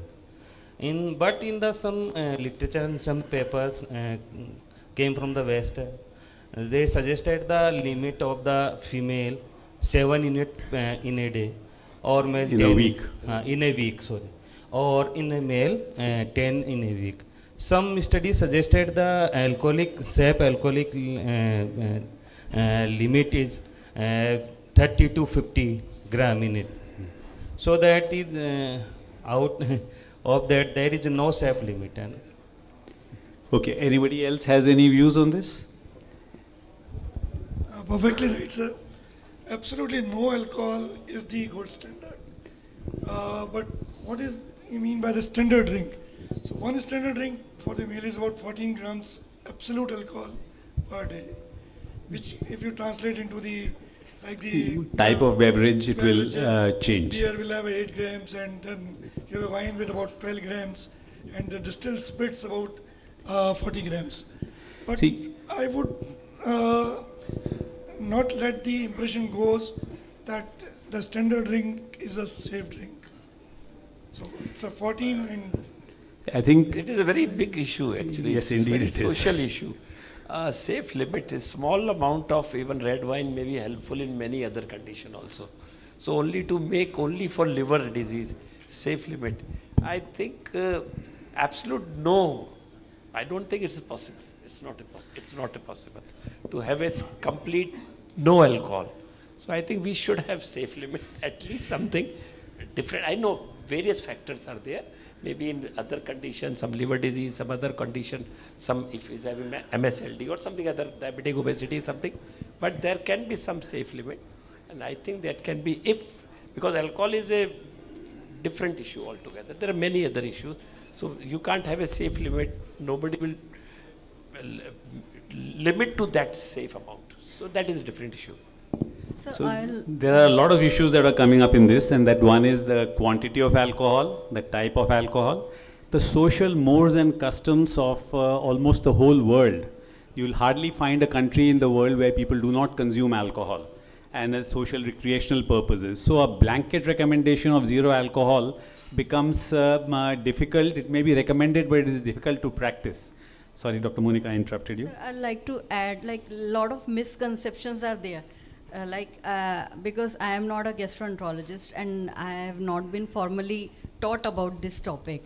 So even I have misconceptions. So I must say that, like, occasional alcohol intake versus health limit alcohol intake, this should be clarified to the public. So, exactly. So I think, sir, would you like to add anything, Dr. Namish, or we'll go ahead and just go ahead with the slide in. So, according to we are just talking about a standard drink and what is safe. According to the National Institute of Alcohol Abuse and Alcoholism, the NIAAA, which is the standard institution for various definitions regarding alcohol all over the world, this figure shows you what is the quantity. So 14 grams of alcohol is, as I think Dinesh mentioned, is the standard drink. And depending on what kind of alcohol you are taking, so a beer 360 ml, a wine 150 ml, a distilled liquor 45 ml would actually constitute one standard drink. And this is important when one is calculating the alcohol consumption of an individual when you're taking a history to see how much alcohol is the person consuming. And the NIAAA again says that moderate drinking limits are, I think, what Dr. Dinesh just mentioned. Women 1 or fewer drinks per day, men 2 or fewer standard drinks per day. Now this is with regards to social consumption, with regards to a person who has no liver disease, who's otherwise healthy. And I think Dinesh was very right in saying that, Dr. Dinesh Bharti, I'd like to say Dr. Bharti was very right in saying that in terms, what are the alcohol risks? Organ damage, liver, pancreas, nerves and other things. Cancer is a risk that is often understated, and there are completely at least 8 or 10 different cancers which can be are associated statistically with alcohol use. And for the cancer risk, there is no safe limit. Even the risk for cancer begins with your first drink, goes on over a period and is incremental. But for liver disease, it's very clear. There is no safe drinking limit. There should be zero alcohol intake in a person who is known to have liver disease. Whether this is alcohol-related disease, liver disease of any other kind, even a fatty liver, especially once there has been a MASH situation, steatohepatitis, then no alcohol is safe. And particularly, again, after transplant, people come up with this question. Even in that situation, it's very clear. There should be zero alcohol consumption is recommended. So going back to the other question that I had here, when a person drinks alcohol, we tend to blame him. It is looked upon as self-inflicted harm, and this is a judgmental position in our society, in the West, almost everywhere. And that's why there's been such a big problem about liver transplant in people who consume alcohol, whether they should be given donor organs or not. And till date, there is quite a lot of polarization on this subject. So what does the panel think? Is the patient responsible for the injury?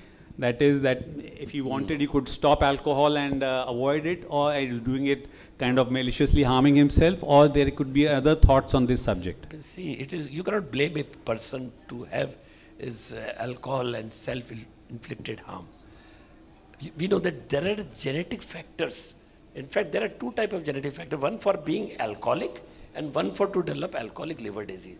In fact, around 50% patient may have some genetic susceptibility to develop alcohol. So you just can't blame a person to be self-inflicted harm.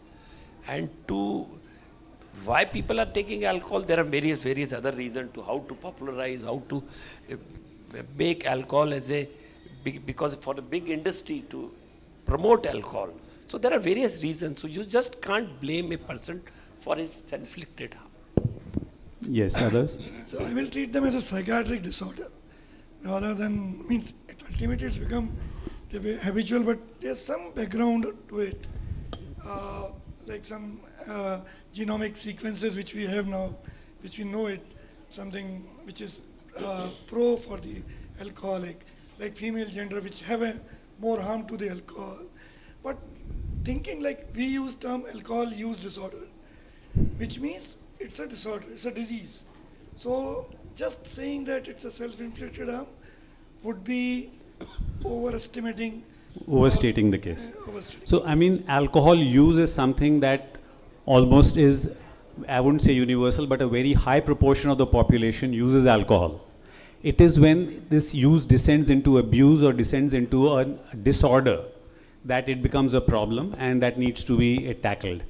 But that this is not necessarily self-inflicted.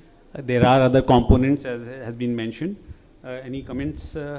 Sir, alcohol is genetically as well as related to the environmental factor.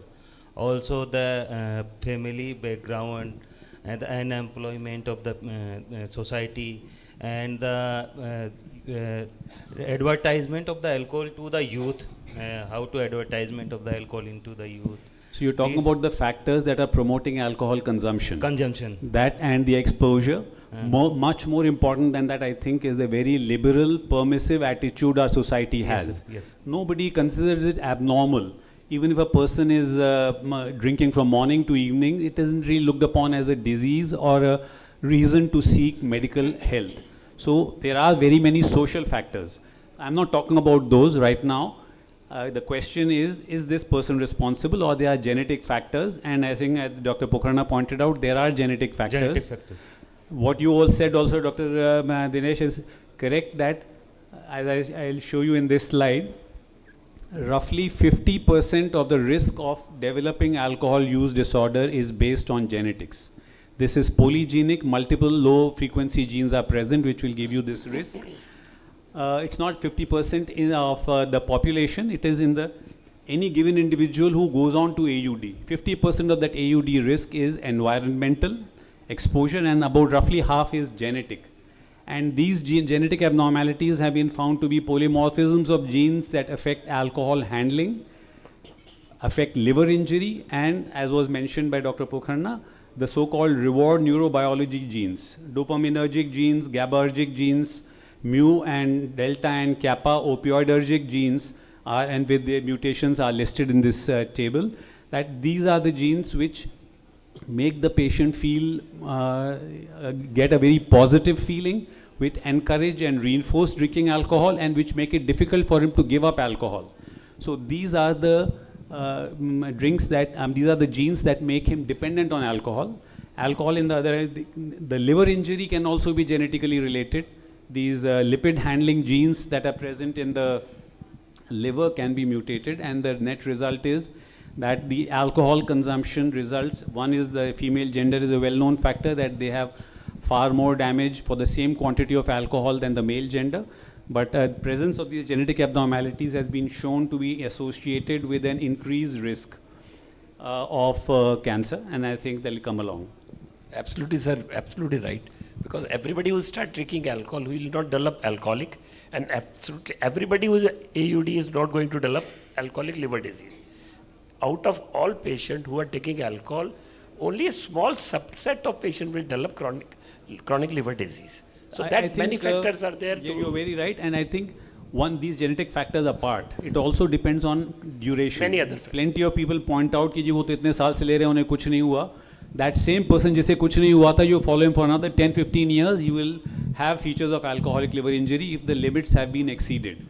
So I think that at a given point in time, it may be correct that not everybody who is taking similar quantities of alcohol gets similar liver injury or problems, but taken over a lifetime, taken over years, they do cause a problem. Now, I think before we go ahead, and some of the later slides, I'll tend to go a bit faster, but the important problem, particularly in our country, is that there is no support for alcohol use disorder or alcohol-related liver disease treatment. Governmental agencies, the third-party assurance, health insurance companies, the moment the word alcohol is come, patient is not eligible. He gets no benefits. So, I mean, this is something that is always kind of, I feel upset about it. The kinds of money that the country, that the governments are making from excise duty on alcohol and sale of alcohol, and then turning around and say that, no, it's your fault, you are drinking too much, and if you're falling ill, we will not support. What does the panel think about this? I think we should have Alcohol Anonymous group, that is number one. NGO should be involved in. See, government, I agree, government is taking money from alcohol and they should spend money on treatment. Healthcare So it is same provided things. by governmental agencies. Either it is private or governmental agencies provide healthcare benefits for these people. If I have a patient who has a disease and I refer him for alcohol use disorder, psychiatric counseling and psychological counseling, I have to give the reason why I'm referring. The moment the word alcohol is used, person is deprived of a lot of insurance benefits. So is this not a hypocritical policy, and should not we, at least as a medical profession, try and put our views forward on this? Sir, the insurance is an industry, so you cannot blame them for this. But yes, we have to go first. Yeah. So insurance, they are the industry. What they can means propose that if you disclose your disease, like they increase the premium. Right. So that is what one they can do, but they won't do it free of for sure. I have asked you, sir, after transplant patients start drinking, so what do you do? Government should do this thing? No, I'm just a hypothetical question. After transplant, I think recidivism is there in 20% or more than that.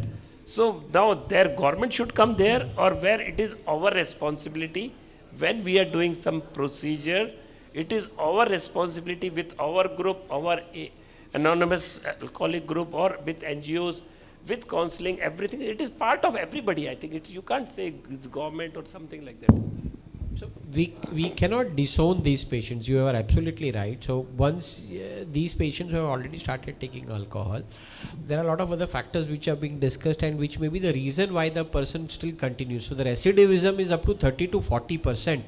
It is not 10-20%. So that 30 to 40% people after transplant again going back to alcohol who have undergone transplant for alcoholic liver disease. So that's a huge number of your population which will go back to alcohol. But what we have noticed in our practice over the last 20 years is even highly educated people who are actually practicing doctors who have undergone transplant for alcoholic liver disease, post-transplant, they still go back to alcohol. Now, if you are seeing the same thing in such highly educated people who understand the implications also. The reason why I am saying doctors is because they are the people who understand the implications of going back to alcohol. What happens to a normal individual who does not have the liberty of knowing the implications of going back to alcohol? So the recidivism is definitely a concern, and as you rightly pointed out, it is a joint effort. Just by saying that he is self-inflicting, you can't just pull up your arms and say I can't do anything, I'm not at fault. So you need to send these people back to the community with Alcohol Anonymous. There are groups which again try to help with medication, how they can overcome the addiction to alcohol. So that is pretty much important. So the last thing, our association should come up instead of addiction word, alcohol use disorder, and recommend to the government. I think it is being used, right? This is now the global recommendation. No pejorative term should be used. Nobody is alcoholics. So to use the word alcoholic, you will look at any current literature. The word alcoholic is out. It is alcohol-related liver disease, alcohol use disorder, alcohol dependence. It is not an alcoholic or alcoholism. So this terminology has changed, and there is a place for this. I'd agree with that. So what is happening is now how obesity initially was considered as self-inflicted. Today obesity is considered as a disease. The name has again changed, the nomenclature has changed. It is considered as a systemic disease.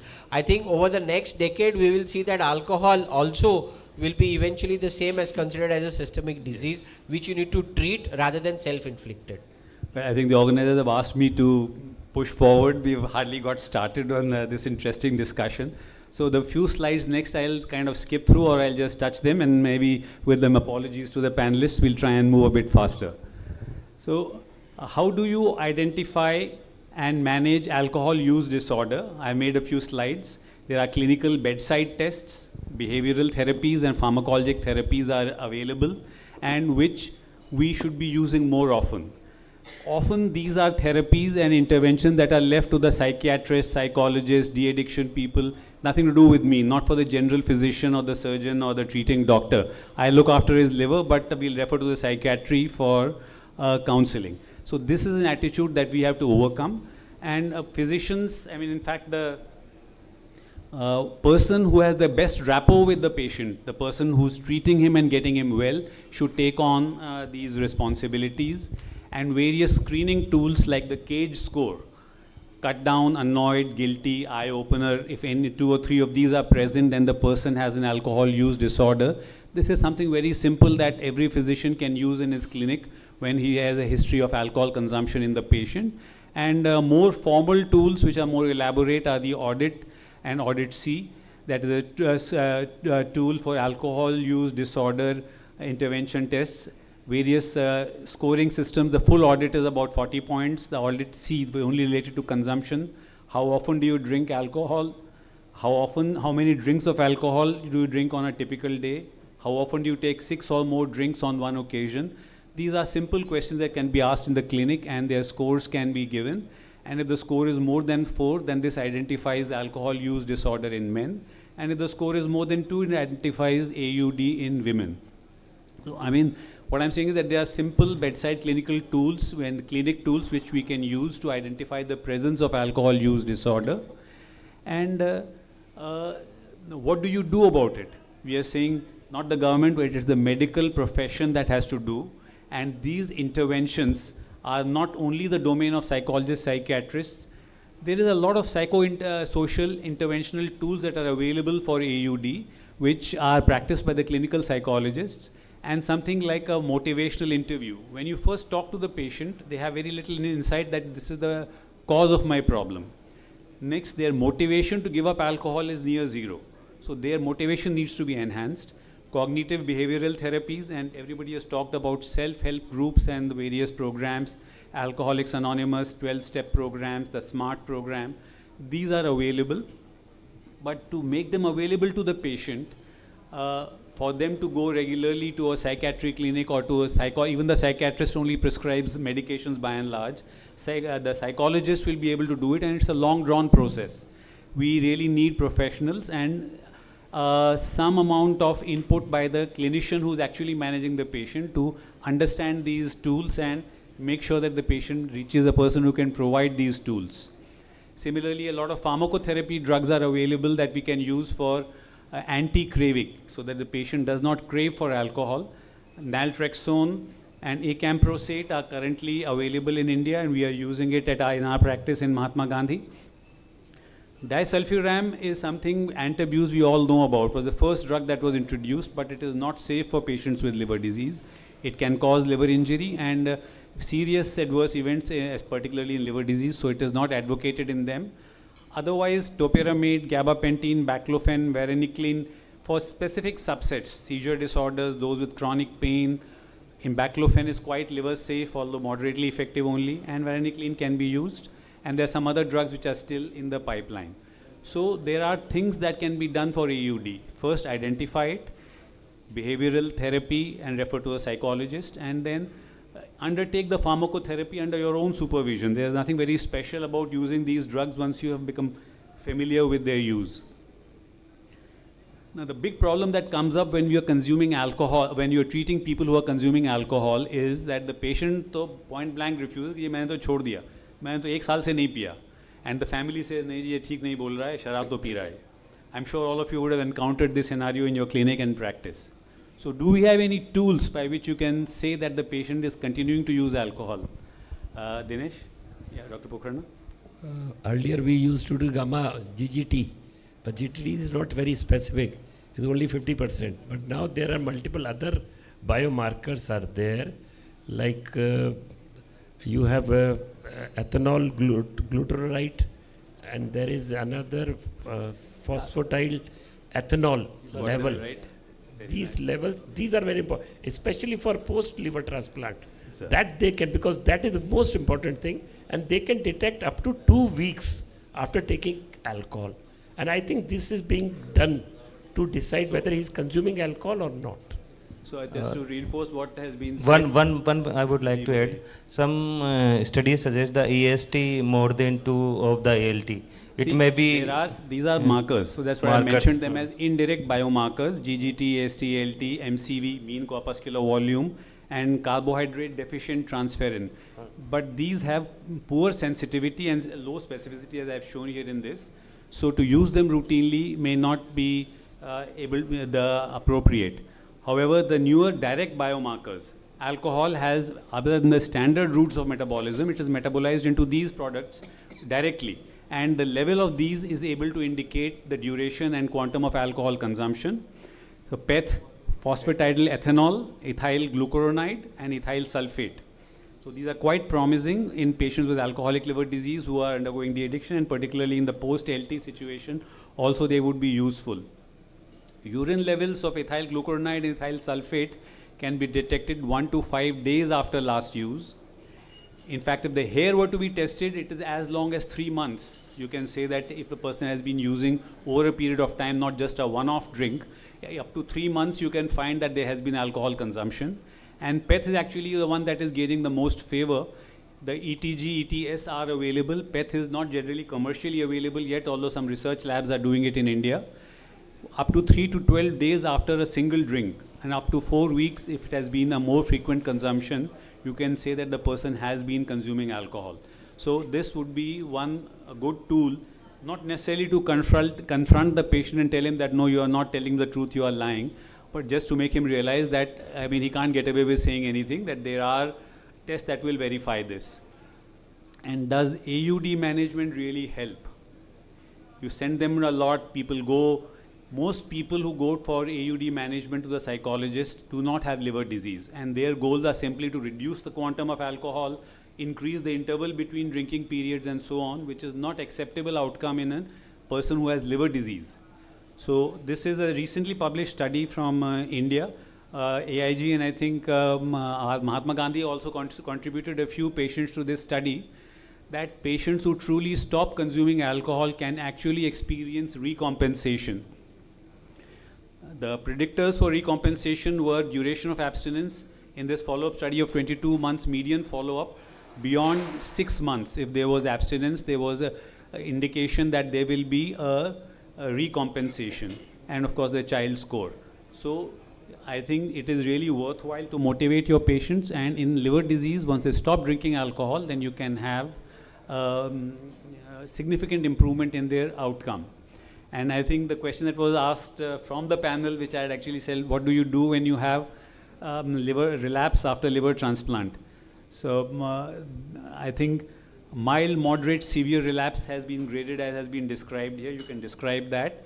And what everybody said, a multimodality, multidisciplinary alcohol use disorder clinics, generally centered in the transplant or the hepatology location, because the patient has the strongest rapport with his transplant surgeon and the hepatologist who's looking after him, but helped by teams like nutrition, pharmacotherapy, behavioral therapy teams could actually help in decreasing this problem very significantly. I think there's still a lot to discover. We haven't even got to alcohol-related HCC. So organizers, should I wind up now? I know we are running late. That's it. Okay. Right.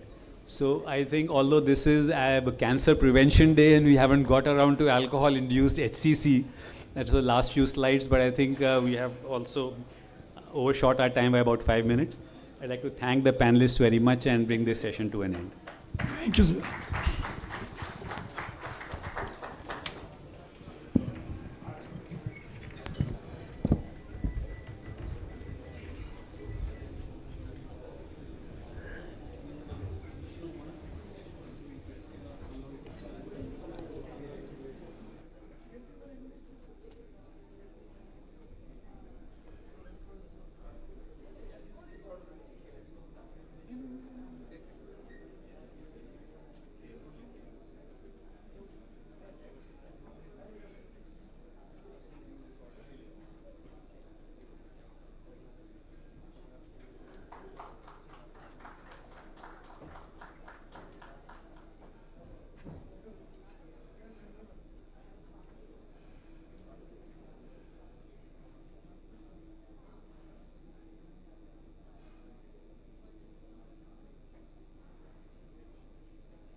Let's move ahead and talk about gadgets. Endoscopes have been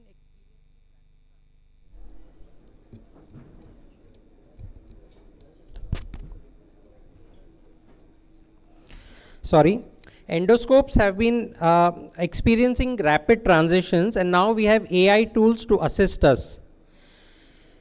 This is evolving. We have AI assisted detection and diagnosis. This has shown to increase diagnosis of polyps, early cancers, H. pylori. It also suggests us about diminutive polyps if they can be resected and discarded. The World Endoscopy Organization and the American Society of GI Endoscopy has mandated that AI at present is a strictly assistive tool. The accountability still remains with the human endoscopist. We are still learning, and to learn more, we have an accomplished endoscopist with us. I invite Dr. S.S. Sharma to moderate this session. He is one of the most senior, yet the most tech-savvy endoscopist here who is using AI systems routinely. He heads the Department of Gastroenterology at Fortis Hospital. I also invite our chairpersons, Dr. R.S. Khaidar Sahab, Dr. Vipin Jain, Dr. Hemendra Sharma, Dr. Saket Agarwal, Dr. Neeraj Nagayach, and Dr. Lokesh Goyal.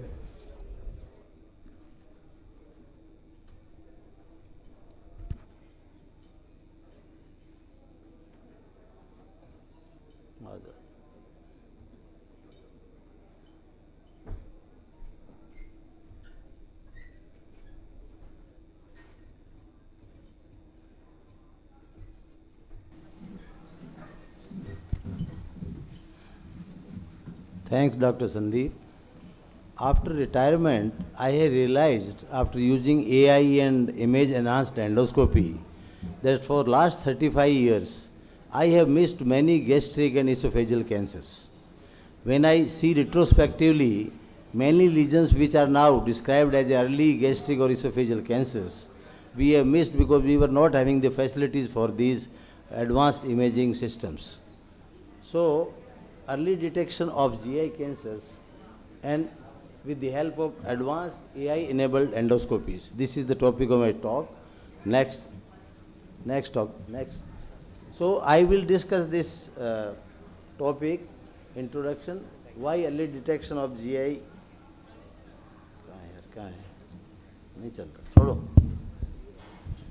Why early detection of cancer is a concern. How to detect early cancers, role of AI in early detection of cancers, and conclusions. So next, what is early GI cancer? It is a superficial cancer which is limited to the mucosa or submucosa with no or minimal lymph node involvement and amenable to endoscopic curative resection. Next. Next. So, if we see that 25 to 30% of all cancer deaths in India are GI related. So, we can see that gastric, esophageal, colorectal, liver and pancreatic cancers, they are the main culprits. Next. So, what are the epidemiological shifts that are responsible for the high incidence of the cancer? Urbanization and lifestyle. Rapid urban growth, dietary transition from normal to the processed foods, sedentary behavior, obesity, smoking, alcohol consumption is rising. H. pylori infection, one of the cause for gastric cancer. Colorectal cancer incidence is rising, and there is a three times increase in urban colorectal cancer over the past 2 decades. And GI cancer burden is expected to double by 2040. Next. So, the core problem is late stage diagnosis. Majority of the GI cancers in low middle income countries are diagnosed at a stage 3 or 4 when curative treatment is no longer possible. Esophageal in 80%, gastric in 75% and colorectal in 60 to 70% cases, they are diagnosed late. Next. So, why early cancers are missed? There is no systemic screening program. Patients present only when symptomatic. Early lesions are very subtle. They are either pale, either flat or elevated. They are slightly red or minimally raised, or they are invisible. They may be invisible to the untrained eyes. So lack of training and early lesion recognition in most low middle income countries in the curriculum is mainly responsible for it. And inadequate mucosal preparation and inspection protocols, they are also responsible for missed rates. So there is no standardized documentation or audit system to detect missed lesions. Next. So late detection and early detection, as we know, late detection survival is only 10 to 25%, early 85 to 95%, high treatment cost if it is detected late, and endoscopic cure is possible if it is detected early, and in late stages, limited curative options where we have many options for early detected cases. Palliation is only possible in many cases, in late detected cases, and in early cases, quality of life is preserved. Next. So, GI cancer incidence rising in lower middle income countries due to epidemiological transition, and 70% of the global cancer deaths now occur in the lower income countries. Okay. So, there is a window of opportunity, preventable mortality if detection is early. In Japan and Korea, they have proved that early screening programs has radically improved the survival of these patients. Next. So, how to detect early cancer? Screen high-risk individuals, proper endoscopic preparation, good quality white light endoscopy. One should spend at least 7 minutes for upper GI endoscopy and at least 6 minutes for withdrawal time for the colonoscopy. We should not withdraw too fast. And use of AI and image enhanced endoscopy has further added to detection of the early cancer. Next. Next. So mucosal visualization, we should do mucosal cleaning using simethicone, pronase or N-acetylcysteine. It can be given to reduce the bubbles and mucus. Gastric preparation protocol should be started 20 minutes prior to endoscopy, and it improves the visualization score by more than 40%. Bowel preparation quality should be assessed using the Boston scale, more than 6, there is a good, and reduces adenoma miss rate by 50%. Mucosal washing can be done during the procedure by to remove the debris and improves the pit patterns visibility. Next. So inspection time is very important for detection of the early cancer. In this graph you can see that more than 7-minute inspection time, there is a significant increase in the detection of the early lesions. So adequate inspection time costs nothing. It requires only technique and discipline, not a new equipment. It is very cheap. Next. So in white light endoscopy, it is a standard tool for all of us to diagnose the lesions. The limitations are that it relies on the subtle differences in the mucosal appearance and texture, which can be difficult to see if its diagnosis sensitivity for early gastric cancer is limited. So, image enhanced techniques in combination with magnification, they are superior in improving the detection rate and defining the lesion margins. Next. So, what is the image enhanced endoscopy? There are various ways of image enhanced endoscopies. I will not go into the details. There are dye-based endoscopies. There are virtual image enhancement, or there can be enhancement with the other methods. Next. These are the various dyes. I will not go into the detail. Next. So, the image enhanced endoscopy methods which add in incremental detection benefits when used correctly. NBI causes mucosal surface and vascular pattern more clearly, and dysplasia detection rate increased by 3 to 40%. BLI, LCI, there are other modes which are available with the Fuji system. They lead to deep mucosal visualization and early detection of gastric cancer. Chromoendoscopy using Lugol, iodine, indigo carmine, acetic acid, esophageal lesions, they are easy and they are cost effective. They may be useful for our countries where cost is a major concern. Next. So, I think the pictures are not very clear. This is on image enhanced endoscopy. We see the gastric fundus. Next. And when we see the antrum, I think the images are not clear because of some transmission problem. So, this is the antrum. Next. So, this is the video, you can start. So, when we do image enhanced endoscopy, when we see the duodenum, we see the duodenal villi, and there is a blue crest sign, the reflection of the image with the help of villi. Next. Next. This is the fundal mucosa, where we see the typical pattern in the fundus of the stomach. Next. This is the esophageal image enhanced endoscopy. Next, please. This one, video. So these are the IPCLs, intrapapillary capillary loops, which we see, and the pattern of these loops are altered in the presence of malignancy. Next. So early gastric cancer may appear as pale reddish area, flat elevated area, areas of spontaneous bleeding, or area of erosion. These lesions are simply missed by us on routine endoscopy, and these lesions on white light endoscopy are completely missed as a cancerous lesion. Next. So whenever we see a suspicious lesion, we see for the demarcation line, whether the lesion is demarcated or diffuse.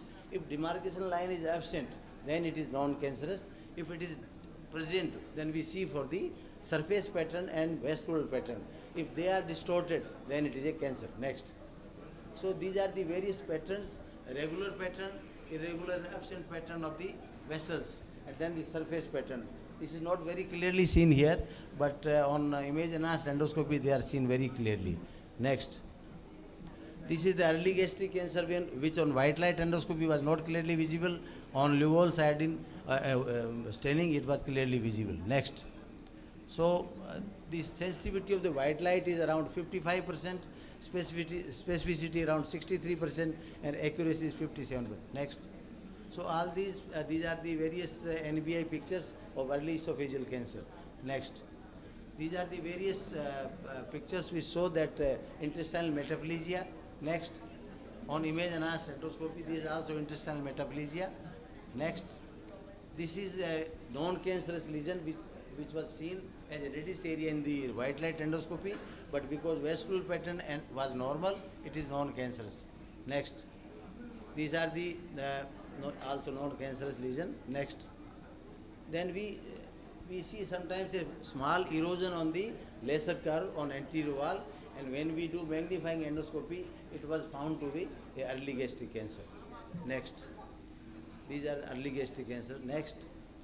Next, please. So these are various early gastric cancers with irregular microvascular pattern. Next. This is also this irregular microsurface pattern. Next. So next please, because these are the various pictures of These are the various IPCL patterns which we see in esophageal carcinoma. And last picture is the patient with advanced esophageal carcinoma with more invasion, because the vascular pattern is totally irregular, they are dilated. Next. So these are the various forms of IPSL we see. Next. Next, please. So, next. These are the various pictures of early esophageal and gastric cancers, which are not very clearly seen here. Next. So, next. So, what is the role of artificial intelligence? Artificial intelligence assists image enhanced endoscopy, and it shows accuracy comparable to experts in the real-time detection. It may help reduce variability between the endoscopists. AI also has potential to democratize expertise and may be helpful in low middle income countries. RCTs from East Asia, there is a reduced miss rate for the early gastric cancer by 13%. From 13% it reduces to 5.9%, and higher sensitivity for esophageal squamous cell carcinoma. And computer-assisted detection in adenoma also increases by 10 to 14%. Next. So most AI algorithms have been developed and validated using low middle income countries. Concerns regarding generalizability, cost, infrastructure requirements are there. No prospective studies have been done from India and other low middle income countries. It is a future complementary tool. Next. So it is becoming an important tool in the early diagnosis of gastrointestinal cancers, including cancers of esophagus, stomach, colon, pancreas, and liver. Its main role is to improve accuracy, speed, and consistency in identifying suspicious lesions before they progress to advanced disease. Next.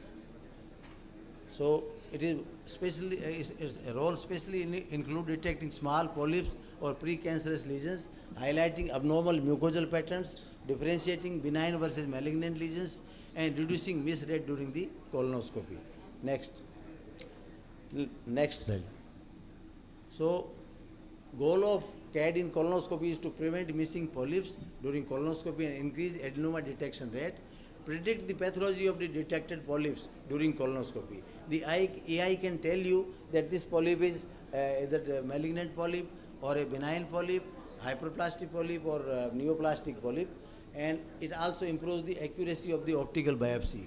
Many times when we do endoscopy and we find a polyp, one portion of polyp is reported as malignant polyp and other portion as a hyperplastic polyp. So when we take biopsy from the malignant portion, it is usually positive. Whereas we take biopsy from the hyperplastic area, it may not be positive.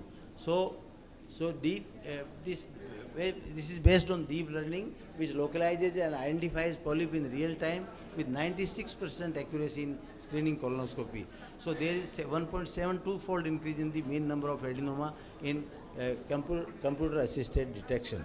Next. So this is the video, just you can show. This is the area, this is the colonoscopy which we have done recently. This was a patient with having carcinoma of the ascending colon, and we were doing screening colonoscopy and we missed this lesion, but with the help of AI, we could find out that there is a lesion here, and this lesion was reported as not hyperplastic, it was adenomatous. So biopsy was taken and it was removed. It turned out to be hyperplastic polyp, neoplastic polyp. Whenever the scope is away from the lesion, it may show hyperplastic, but when you go close to the lesion, it will show the reality. Next. This again 1 minute. This is a patient of ascending colon obstruction. When we did the endoscopy, colonoscopy, and when we reached to the lesion, it was a stricture, we could not clearly see it, so it came as a neoplastic. So when we took biopsy, it turned out to be adenocarcinoma. Next. So conclusion, early detection of GI cancer saves the life. Risk stratified screening is right model for lower middle income countries. AI and IEE help in detection and characterization of early lesions, and quality beats the technology. Thank you very much.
एक बहुत ही शानदार sessions के साथ में अब हम लोग समापन के पास पहुंच गए हैं, और मैं यहाँ मंच पे जिन्होंने इस एब्डोमिनल कैंसर डे को सक्सेसफुल बनाने में हमारा सहयोग किया, खासकर वॉक को सहयोग बनाने के लिए सहयोग किया, उनको यहाँ बुलाना चाहूँगा।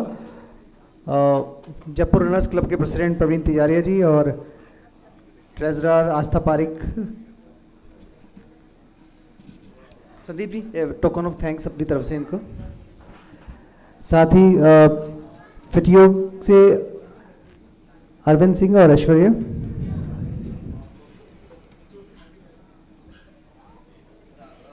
आस्था।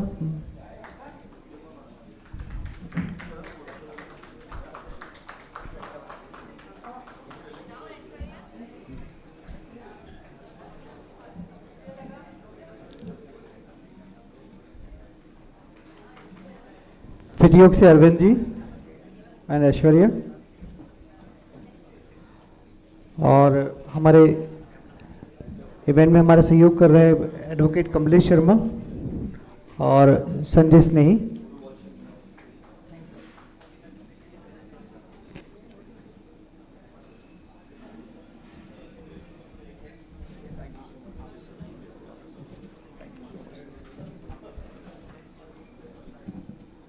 कमलेश जी,